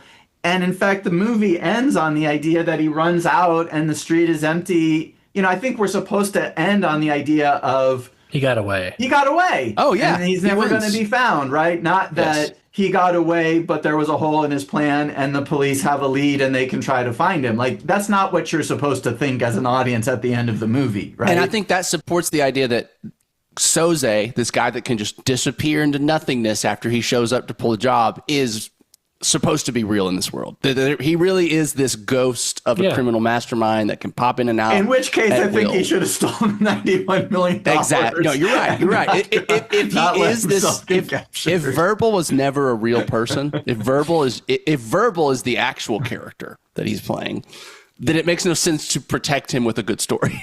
Yeah. You know what I mean? Yeah. So it's like, if he is Verbal and he's pretending to be Söze, I can. Now, I will also say the fact that this movie has us like tied in knots discussing all of this is to the movie's credit. You know? Yes. I agree. The fact that makes it a lot of fun. It's not clearly flawed, but parts of it are a little weak.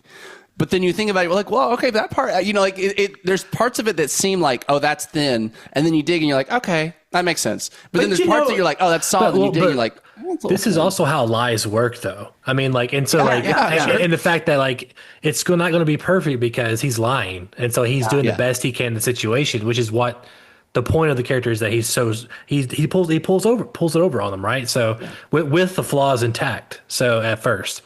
I think we also need to give credit to Christopher McQuarrie that he probably knows that there's some of these flaws. And if you go after you saw the movie to the coffee shop and spend the next 2 hours debating all of this and trying to figure it out, you just spent 2 hours talking about his movie, which is only a good thing for him. Yeah, you know what I mean? Exactly. Yeah. I mean, the big thing about these kind of movies too, which, you know, we alluded to, is that yes, they're meant to be watched one time, but the other thing is they're meant to be shared with other people. Like to me, I get enjoyment from being like, you've never seen Usual Suspects? Well, we got to watch it now. Yeah. You know, so I can see you react to the twist. That's, you know, so that's the other big part of it too. Like Sixth Sense, like it becomes a blurb on the poster. You won't see the twist coming, right? And so then you're like, well, now I got to go.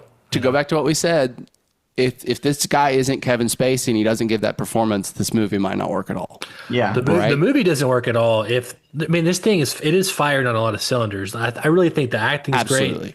The cinematography is great. The blocking's great. How they show information. Again, I think it might be a small detail to some, but just every time you see Verbal like walking into a scene, it's always on his foot first, and it goes up to his face, like to constantly remind you of his ailment. Or when he's sitting, he props it at this really awkward angle. That I'm thinking, like, man, that must have hurt. Your foot was probably going to sleep when you were doing this. But it's like that's filmmaking, though. Like that is actually like you're actually working overtime. The movie only had a $6 million budget, which for the time is relatively small. It's small today, but it's still small then. Yeah, and it's indie budget today. definitely. But point is, you know, that script in the wrong hands can go really bad quickly. Absolutely. Yeah, for sure. Or that role in the wrong actor. I think it's like, again, because we keep going back to him, because the movie hinges on us believing him. And again, I think there's also part of this that I think is like a testament to the acting style that was more in the 90s versus today, is that there is a little more theatricalness to his monologuing that feels like a one-act play or something like that in a way. Yeah. But I still think it's a brilliant performance. And I think that is more of a sign of the style of the time than his ability. Like, I think if they made that movie now, that probably would have been played differently. And I think, well, and I think that, you know, sort of getting back to then getting into our last sequence and sort of where sequence 6 ends, you know, is for me is Keaton dies, right? obviously we also get the death of the witness. But I'm just looking Well, at my and I do notes. think Keaton is like, there's no coke. At 88 minutes, the witness is killed. At 89 minutes, Keaton's shot in the back. Verbal's looking for the keys to the van, and I've sort of got that. And then we see the man on the boat with the hat that is supposed to be Verbal. And basically, we end the sequence there. And at that point, we go back to the present day, right? So I think one of the real clever things is that we do have a structured story within a story where Keaton is the protagonist and Keaton is killed at the end, right? So Keaton's death becomes the climax of the story within a story, and especially the way Verbal sort of worships Keaton. This is sort of devastating to him. And when that happens, you don't really know that you're going to get another 12 minutes of the movie. The 12 minutes is done well, but you probably think there's only a few minutes left, because it's sort of like, well, what is there left to do? Well, and I think it sets it up well with him being scared.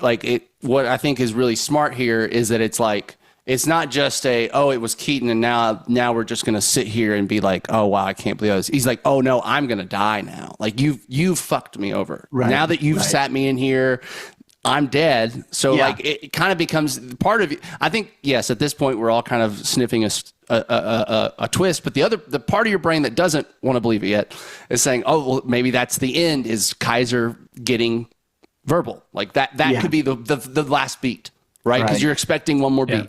Yeah. Also, real quick, it's brilliant because the movie, like the editing, the way it's shot, all this stuff here, it's telling the audience this is the twist. The twist the whole time it's the way it's like a perfect way to. If a movie did this like at the very end of the movie as the twist, it'd be like that's an amazing way to do it. But they do it twice. You know what I'm saying? They do it to you twice, which is brilliant. And also this also touched upon here too about. The reason why it's his girlfriend with Kobayashi is because it was actually, since Keaton is Kaiser, that's how he could get his girlfriend up there so easily. Right. You know what I'm saying? Like all those little things is brilliant. It's like, oh, well, Keaton has the police contacts. That's how he had all your police reports and your crime, like the folders.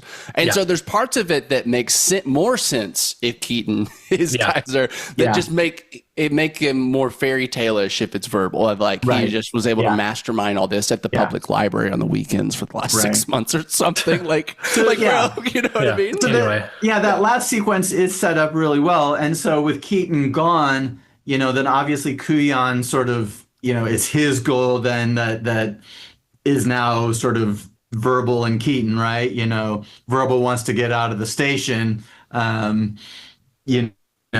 first, I guess he doesn't just want to get out of the station. I guess I need to rethink that. He wants Kuyan to convince him that Keaton is Kaiser Söze, and then he wants to get out of the station, right? So he resists, right? He continues like, no, it can't be possible. It's not possible. There's no way. And then he pretends to slowly be swayed to the argument. And he's like, oh, and then he almost is devastated. Oh my God, you're right. Keaton was Kaiser. It's brilliant. Yeah. Guess I better go now. And the way he does it. But no, you're right. He's like, I'm screwed if, if Kaiser's and he still frames alive, it in this way of like, he makes Kuyan pity him or like, oh, I'm slipping through the cracks of the system because I won't be a state witness. I won't let you protect me. Yeah. And so it kind of puts Kuyan in this place of like, oh man, like, look what I've done to this man. Like it's the perfect way to make him not obviously guilty. Well, and it's back to the point I made at the beginning, which is that by Verbal worshiping Keaton, now we see the payoff of that, right? Which is that by having Verbal resist and then finally break down and say, you're right, he must be Kaiser, then Kuyan's like, yes, I did it. I'm a great detective. Like this guy admits it must be true, and I'm right. And so locks him in. And again, if we break it down too much, I mean, the idea that Verbal is there to make that happen, is a little much. But at the same time, it's a fun moment in the moment, right? When that all happens, and then it's like, I mean, okay, there's a version of it though where he didn't count for the burn victim, and he didn't account for um, Kuyon to look at the board behind him. You know what yeah, I'm saying? Like he didn't account for those two things. You know, so there's a version where because he walks away with a smug smile on his face that Yeah. where yeah, he was He like, was I'm going to just get away toying with with the it. police on his way out the door. yeah, Yeah, but I mean, it's even like now someone actually does think that Keaton is, Kaiser, and he got away with it. yeah, So like, again, Yeah. the movie, even though, like you said, Bruce, they know at the end, like Kuyon knows that Verbal's Kaiser, the movie still tells us like Kaiser got away with it. Like he's Yeah. in the wind and Yeah. he wins, so. yeah. But I do want to like the editing and just the order of sequences is so perfect here. The FBI get the sketch, they fax the sketch over. Verbal leaves the building. Kuyan sees the board.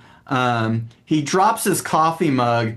He sees that it says Kubayashi, but we really like. Yeah. I don't know that if you're, and I'm Daniel, you might have been expecting, but like, I don't know that even when that happens, like he's had a realization, but you don't fully know what it is, right?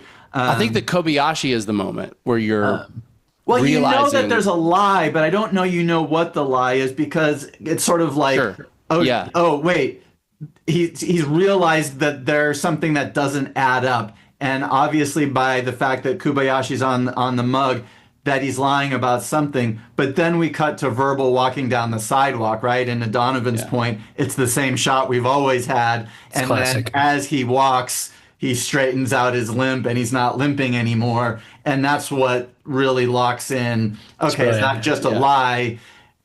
There wasn't a hole in the story or something like that. The whole story's been a lie, and Well, he and I is think Kaiser that's Söze, right? I think that's the part that feels a little bit disconnecting about the ending is that we're supposed to believe that Verbal came up with this masterminded plan that obviously took a lot of planning, months, whatever.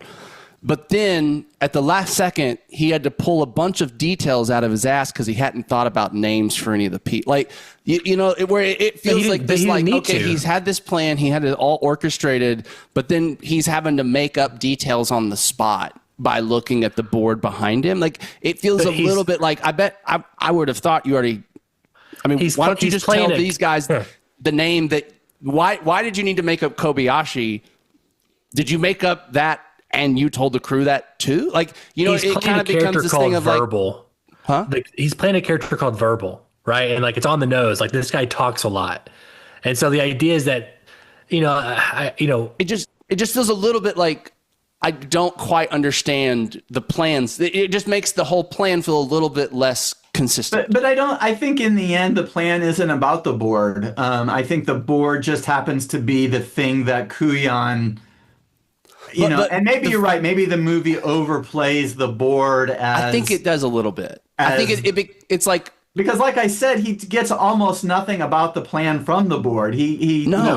Most it's just of the these random details even that before like he started telling the story, and then it's really like the mug. It's Kobayashi's like name. Yeah. Did you decide Kobayashi was the name here? Or did you look at a mug a few months ago and decide? Like it just feels. I mean, like it is those weird that's kind on of the things bottom. It's like, when did he look at the bottom of the mug? Well, it's like, what did you tell these guys? His name was Mr. Smith.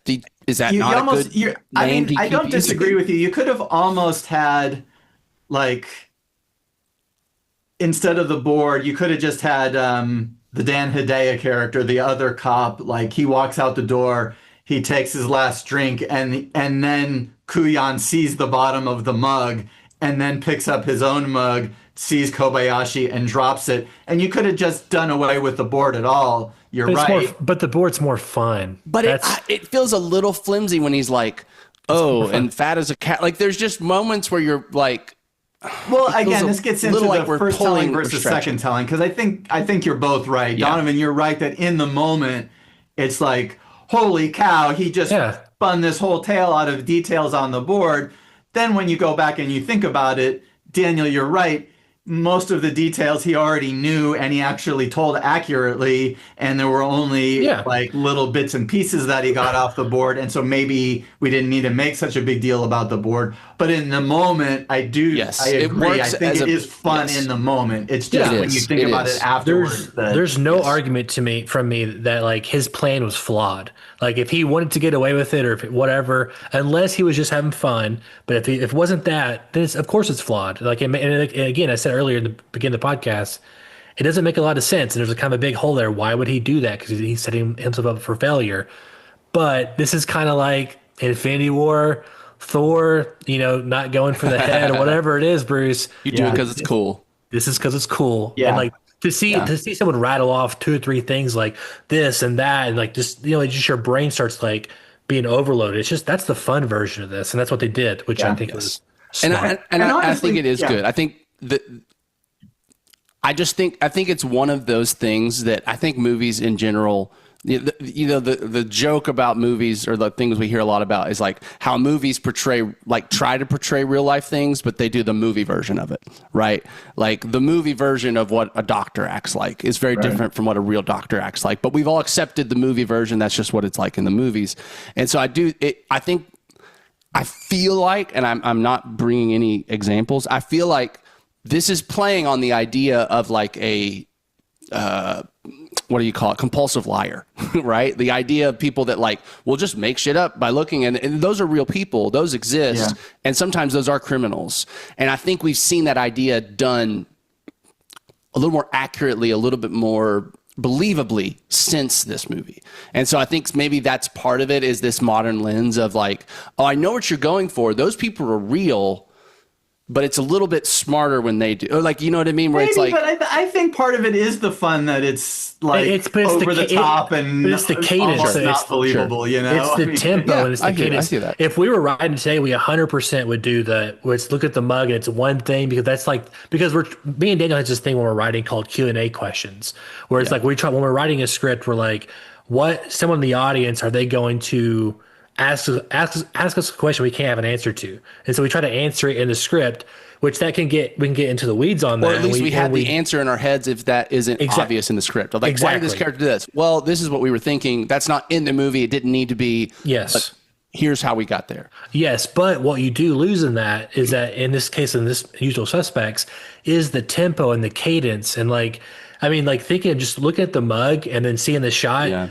that's like what, 3-4 seconds versus the There's not mug much build-up. dropping, Yeah. the mug dropping, Yeah. him seeing the cutting back and forth from paperclip to voiceover, paperclip, and like that is a cadence and an edit and the score working together, and that is like that's what make movies, and that's what we've lost. We've lost a little bit of like the fun of the tempo. Everything's too flair. serious and Well, it's too accurate, Right. Yeah, Yeah. it is. Yeah.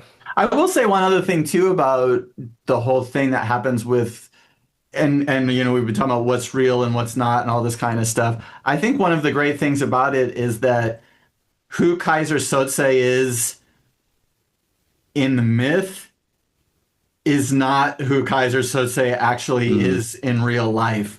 And even if assuming he is Kaiser and he's playing the role of verbal Kint rather than he really is verbal Kint, there's no way that this long-haired guy whose family had been slaughtered. No, he shoots them because they've been. He kills his own family. That was another reason. Well, that's true. But I mean, and that's one part. Honestly, that I think is probably not true. You know I don't what either. I mean? And I think I want to see Kevin Spacey in the big long wig is what I want to see. and that's, That's what I'm saying, the myth of Kaiser Söze as this he's the devil, this long-haired menacing force that, it turns out that he's this guy who probably is a compulsive talker and, can do these stories and these lies, and he's a mastermind, but he's not the master. He's not a brute. Yeah. A mastermind than you thought, Yes. right? Yeah. Not to say that he's not a murderer and will kill a lot of people, but he's a thinker, not a different doer. kind of person. He has a different kind of personality than what you've been led to believe. Yeah. Which He's I a think Lex is- Luthor, ironically. Yeah. Yeah, but and not a supervillain. Yeah. with Right, which powers. is fun. Yeah, which I do like. The one thing I will say in all of this, because I think what we've kind of found ourselves in is sort of first viewing and how the first viewing works, and then sort of what you go back and look back on. I will say, and a lot of the flaws that we're finding are just things that you nitpick after you've already watched the movie, and then you can go back and think about it. The one thing that I'll give a little bit of criticism to is the idea from the start that he's been given immunity, because the movie never offers us It's helpful. any Why real does he get sense of why he's been given immunity. It makes no sense. He was at the Who's left to testify against? exactly. Who's alive? I mean, and Kuyon's trying to convince him to testify, even though he has immunity. But he's been involved in multiple crimes. He's been involved in this gigantic crime that's involved dozens of people who are killed in a boat being exploded and all this kind of. I mean, there's just no believable sense that he would have immunity. He needs to have immunity for the story to work the way it does. And it's the one thing that's sort of a plot point that's kind of forced in order to make the story work. And I do think, even as I was watching it, I know I was watching it the second time, and I don't remember what I thought the first time. But I think you do, even when you're watching it the first time, you're like, why does he have immunity? That doesn't really make any sense. And it would have been nice if they could have come up with something. And I don't have an answer to it, but that's the one thing I would point to. But yeah, I mean, it's a super fun movie. That is without a doubt. Well, and I think it's like, I think it's a lesson for even us as screenwriters that you don't have to make everything make sense for the movie to work. And I think that's a delicate line to thread as a writer, because you don't want to just like half-ass it and just not think through things that you could have thought through and made it richer. Yeah. But there's also this level of like perfection isn't the goal. The goal is a movie that works. The goal is a story that works.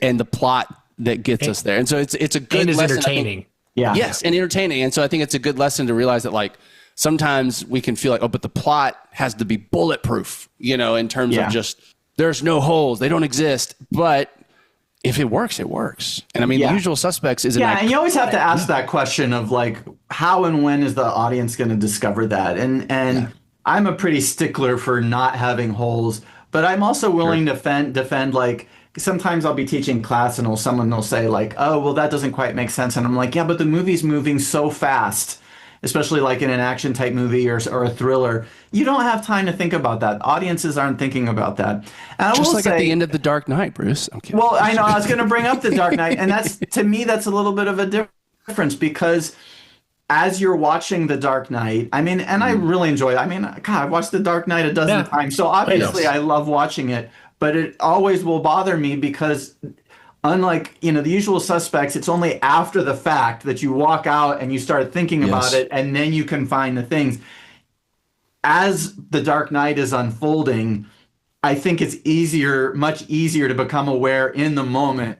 Wait, how did Joker know to do that? How did Joker know that would happen? How did Joker plant a whole hospital filled with explosives and nobody noticed, right? Like, those are things that you can notice as the movie is unfolding. So in a way, as much I do like The Dark Knight, but in a way I'm praising then The Usual Suspect in the fact that you don't really ask any of those questions. I mean, other than what I said about the DA, you don't ask any of those questions till after the whole thing is over. Because of course the twist doesn't come till the end, and that's just the structure of the movie. But it does a very good job of being believable as you go in terms of why the characters are doing what they're doing. And I think that's fantastic. And I'll say I do think there's a bit of it's subjective how well The Dark Knight works for you when you're talking to that. Because of course. I Some people don't care about the stuff that I've pointed until we out. talked about it with you. You know what I mean? Like I'd watched the movie 10 times before I saw that in it. You know what I mean? And I think part of that is like, how invested are you just into Batman and the Joker? So like, if you're like me or Donavon and these are like the characters you saw grow, you're just like, but it's Batman and the Joker. I don't care. Right, you know what I mean? Like, what I was going to say was that, most viewers, they don't know this. They don't even notice this kind of stuff. They don't even notice. They can't even articulate why they feel like they've been set up in The Usual Suspects. They haven't noticed that we're seeing his foot You're right. him limping and we're panning up to verbal. Most people And watch then- a movie and then they move on with their life and never think about it again. Yeah, and you know, and or they're just like man, that worked or it felt good, but they don't really know why. That's that's most audiences, And I'd say I agree with Bruce. Like ever since I've seen The Dark Knight a lot since we did that podcast, and I think about it every time now when I watch it. But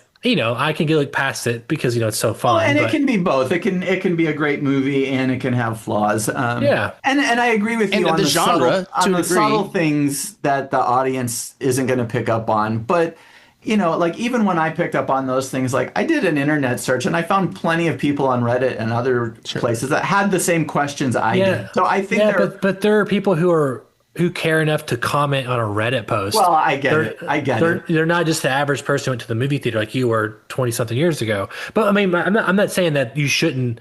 Obviously, I think one of our big problems, me and Daniel's, and it's probably me more than him, is that we're always trying to foolproof every little detail of the plot. And then when you look back on it, you're like, God damn, this is just too much exposition or it's too complicated and we're kind of getting away from the story. But so I think you're right. Yeah. And you're right in the sense that when you're writing a film, part of it is that sometimes you end up coming up with too convoluted a story. Yeah. And you're trying so hard to go like, okay, well, to get to this convoluted ending that I've created, I've got 10 plot holes that I've got to fill and explain why people are doing things that they would normally do. And sometimes that is a sign, you know what? Maybe your ending is too convoluted and you need to just simplify your story and do something else. Other times, if you can come up with solutions, that's great. And like you said, other times maybe you go, you know what? Yeah, this is a bit of a plot hole, but if I do it right, no one's going to notice. Well, and you have to figure out what's the right of those three possibilities. What are you going to do? Well, and I think too, I mean, to be honest, I think genre plays a part. It's like, I can say that I think this movie works. I think the plot holes in The Usual Suspects bother me more than the plot holes in The Dark Knight because The Dark Knight's a superhero movie. Well, of course. It's a superhero movie. Yeah. You know what I mean? Like, to me, part of it is saying, oh, well, what if Sybil's just a joker? So we're saying, well, this movie would make sense if it was a comic book movie. It's kind of what we're saying, right? We're like, oh, his character makes sense if he's not real. And so to me, it's like, I can forgive all that stuff because I'm in The Dark Knight. I'm in Gotham. It doesn't even exist. Of course, the Joker figured out how to do that. He's the Joker. But to me, he's Sybil. He's supposed to be a normal guy. Like, you know what I mean? So like, to me, it's like, I can see all that. And I can see that as like, yeah, I understand why plot that starts hanging you up. But to me, I can forgive it easier though. Well, we always afford certain liberties with, like a horror film. Why is the guy all of a sudden behind the girl? How to get Why there? does the group always split up when it's the worst yeah, split up? Of course. Yeah. I mean, a lot of it has to, you're right. A lot of it has to do with the tone and the genre. I mean, I do disagree with you on The Dark Knight a little, Daniel, because it's a superhero movie or a comic book movie, but it's also one that sets itself in a gritty, realistic fashion, right? That is, it invites you to take a comic book movie and treat it more realistically than you would normally treat comic book movies. But now not completely realistic. Not, I know, but we're getting off track. We're getting now, the So, the Batman is probably not. I mean, I haven't seen a Batman around here, but I have seen people like Kaiser Söze, not in real life, but you know what I'm saying though, so anyway. And that's kind of my point. I think is it's like I agree with both of you. Emulating a realistic person and kind of having plot holes was a little more egregious than emulating a fictional character that couldn't exist anyway. Yeah, he's a fantastical character. We're already believing there's a guy in a bat suit who can survive this one night with a giant Batmobile, of course. Right. And he's rich and all those things. There's a scarecrow toxin. Yeah, there aren't really rich Jokers. people, that's for sure. Yeah, you know what I mean. Not any that's wearing a Batman suit that I know of. But anyway, yeah. So I mean, it's a super fun movie, guys. I still want to. I think there's other movies like this I want us to tackle where it is like I feel like watching. I'm assuming when The Usual Suspects come out, the marketing was like I don't know what they build it as. Like this is like a heist movie or something like that. I would be curious what the trailer did the trailers give it away? I'm curious. Definitely not. But I mean, but the idea being like the movie is set up like a thriller drama kind of thing, right? Where it's just like these, it's a heist Or a movie. You're heist, getting all these yeah. characters, yeah, same thing. But like something like a Knives Out or a Clue or even Ocean's 11, those movies are kind of billed as, like the movie is like who did it. You know what I'm saying? Like yeah. it's like Yeah. you're going into That's it, the genre putting on your officially. investigator cap on. You know what I'm saying? And so like I wonder, I'd like to do something like that too in the future. I Yeah. keep saying Knives Out. It don't have to be that, but Yeah. something like that where we're Yeah. going into it, where the audience knows going into it. Yeah. This is what we're looking for. The mystery. Yeah. Yeah. Yeah. Cool. Genre is fun to lean into. Yeah. And I listen, I would much rather discuss imperfect films than perfect ones any day. You know what I mean? Like, I just think there's just more interesting things to talk about. Yeah. Well, I think a year from now, it's October 2026. The Batman Part 2 comes out. I believe that's when it is. And I'm dying to talk about the Batman. 'Cause it's also, we're saving it for that when the second one comes out. But that movie is so flawed, but it's also like got the mystery kind of thriller aspect Yeah, I to just it. rewatched it recently, actually. Okay. Yeah. I've only seen it once, and that's how much it frustrated I've me. seen it a lot, and Yeah. I do love a lot about it, but it is hugely flawed in its plot. And so, anyway. I would love to discuss it because they're like, just because I want to articulate it, because there's like swaths of the internet that swear it's Yeah, the and they're best crazy. Batman movie that has ever existed by and they're insane. and bound. And it's not a small, Yeah. it's like a pretty loud corner. And so it's like I just want to articulate it because I want to be able to fully articulate all of the feelings I had while watching that were frustrating. Well, also, I mean, people say that it's like got a better arc than the Dark Knight trilogy does, or whatever. And I'm like, you guys are just. It's insane. It's insanity to me, and I cannot wait to destroy the internet it's like with one of those my things opinions. But he just lifted up the carpet. You Yeah. know what I mean? Like, Well, Yeah, we'll get to it. We'll get to it. Obviously, I will be preparing my argument for why it's the best of all of the Oh Batman my god! movies. Is that actually what you Is that your think? genuine opinion? Is that really what you think? Oh, okay. No, Thank but God. just I was about to end this podcast. I was fixing to say, well, And I it hope you enjoyed your last time on Real it's, Therapy. I enjoyed the last episode of Real Therapy ever. Yeah. If you do like it, show that's is totally fine, but I could not wait to destroy you later, a year from now. Bruce. Anyway, back to Usual Suspects. Yes, it's obviously got a huge imprint on the film industry. There's been tons of references to it, whether it's like Key and Peele or Scary Movie or just other movies that have come after this where they're trying to replicate even a fraction of like the feeling you get with that twist. Yeah. And so I think it's a fantastic movie to look at. And if you haven't seen it, you definitely need to check it out. Cause again, to me, that time of filmmaking, like I'm just in love with it. And like even like The Negotiator, Kevin Spacey, there's still kind of like that's a different movie, but kind of a twist format in that too. And I just love all those kind of things. So I'm very excited about it. It's one of the best examples I can think of an unreliable narrator, just used well. Yeah. Right? Like, Is there, I'd be curious as to other ones like that, that do it. I can't even think of them. I think of Sunset Boulevard, but is she I can think of unreliable them at where end the of it? character themselves are just like Beautiful Mind, right? Where it's Sure. like the character themselves are believing the falsities. There's one movie that I love. It's got Sam Rockwell in it, and it's called Seven Psychopaths. And I would love to talk about that one sometime because it's also interesting in its structure and stuff like that. But it's a great movie too. It's just super fun. It's got Christopher Walken. It's got heard of it. Colin Farrell, Sam Rockwell, and I think actually in the writing department at UCA, I think under Bob May, he liked to talk about that movie. Okay. But anyway, I love that movie. I think it's a great movie. So anyway, Bruce, thank you so much for being on here. I love talking to you about The Usual Suspects, and I can't wait for our next one. We have, Halloween obviously is this month, but we have Christmas around the corner, Thanksgiving. I'm sure we can think of at least one more before the end of the year. Yeah. And I'm hoping we get to do that. Daniel, how can our listeners find us or write into us? Listeners, you can go to our YouTube, youtube.com/realtherapypod. Real Therapy Pod. Make sure there's a pod there. I actually try a couple times. Sometimes I'll just look up Real Therapy, and we're unfortunately still like the third result. But if you do pod, first one. So Real Therapy Pod on YouTube, Real Therapy Pod on all the places. It really does help to get subscribes, to get any kind of comments, even just liking the posts when we post clips.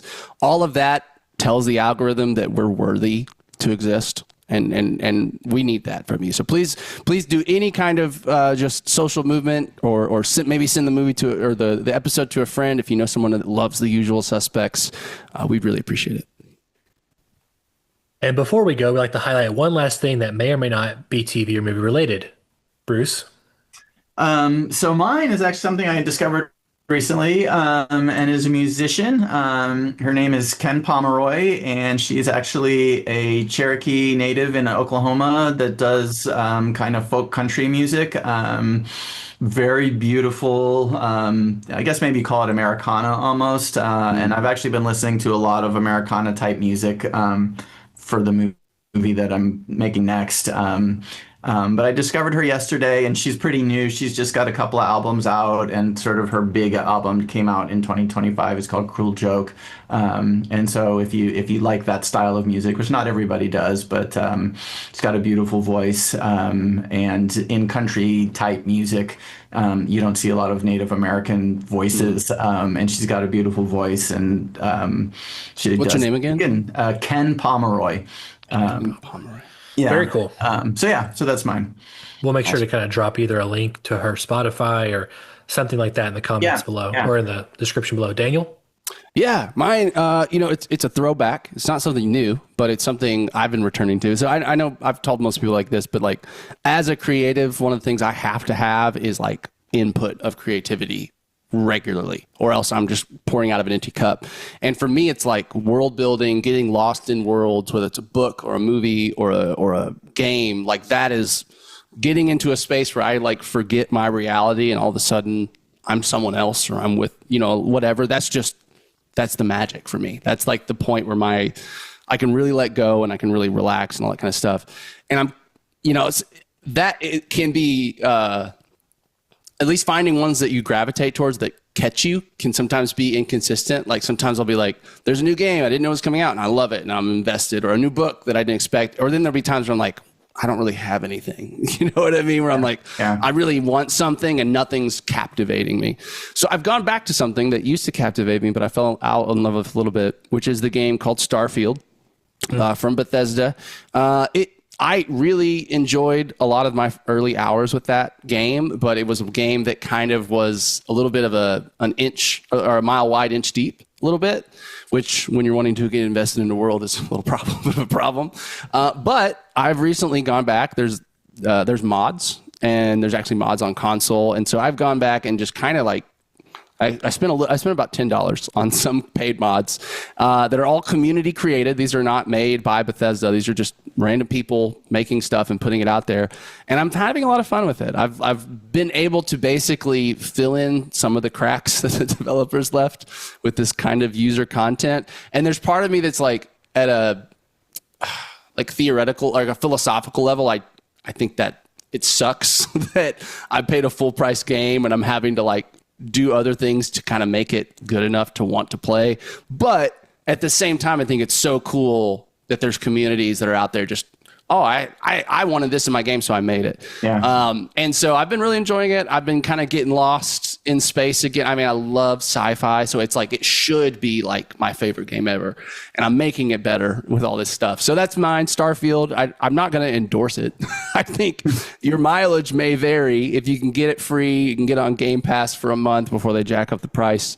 It's a good thing. And the mods are really cool. But I am having fun. I'm getting lost, and that's good. Very cool, very cool. Mine is a little TV show called The Chair Company. Episode 1 has just dropped on HBO Max.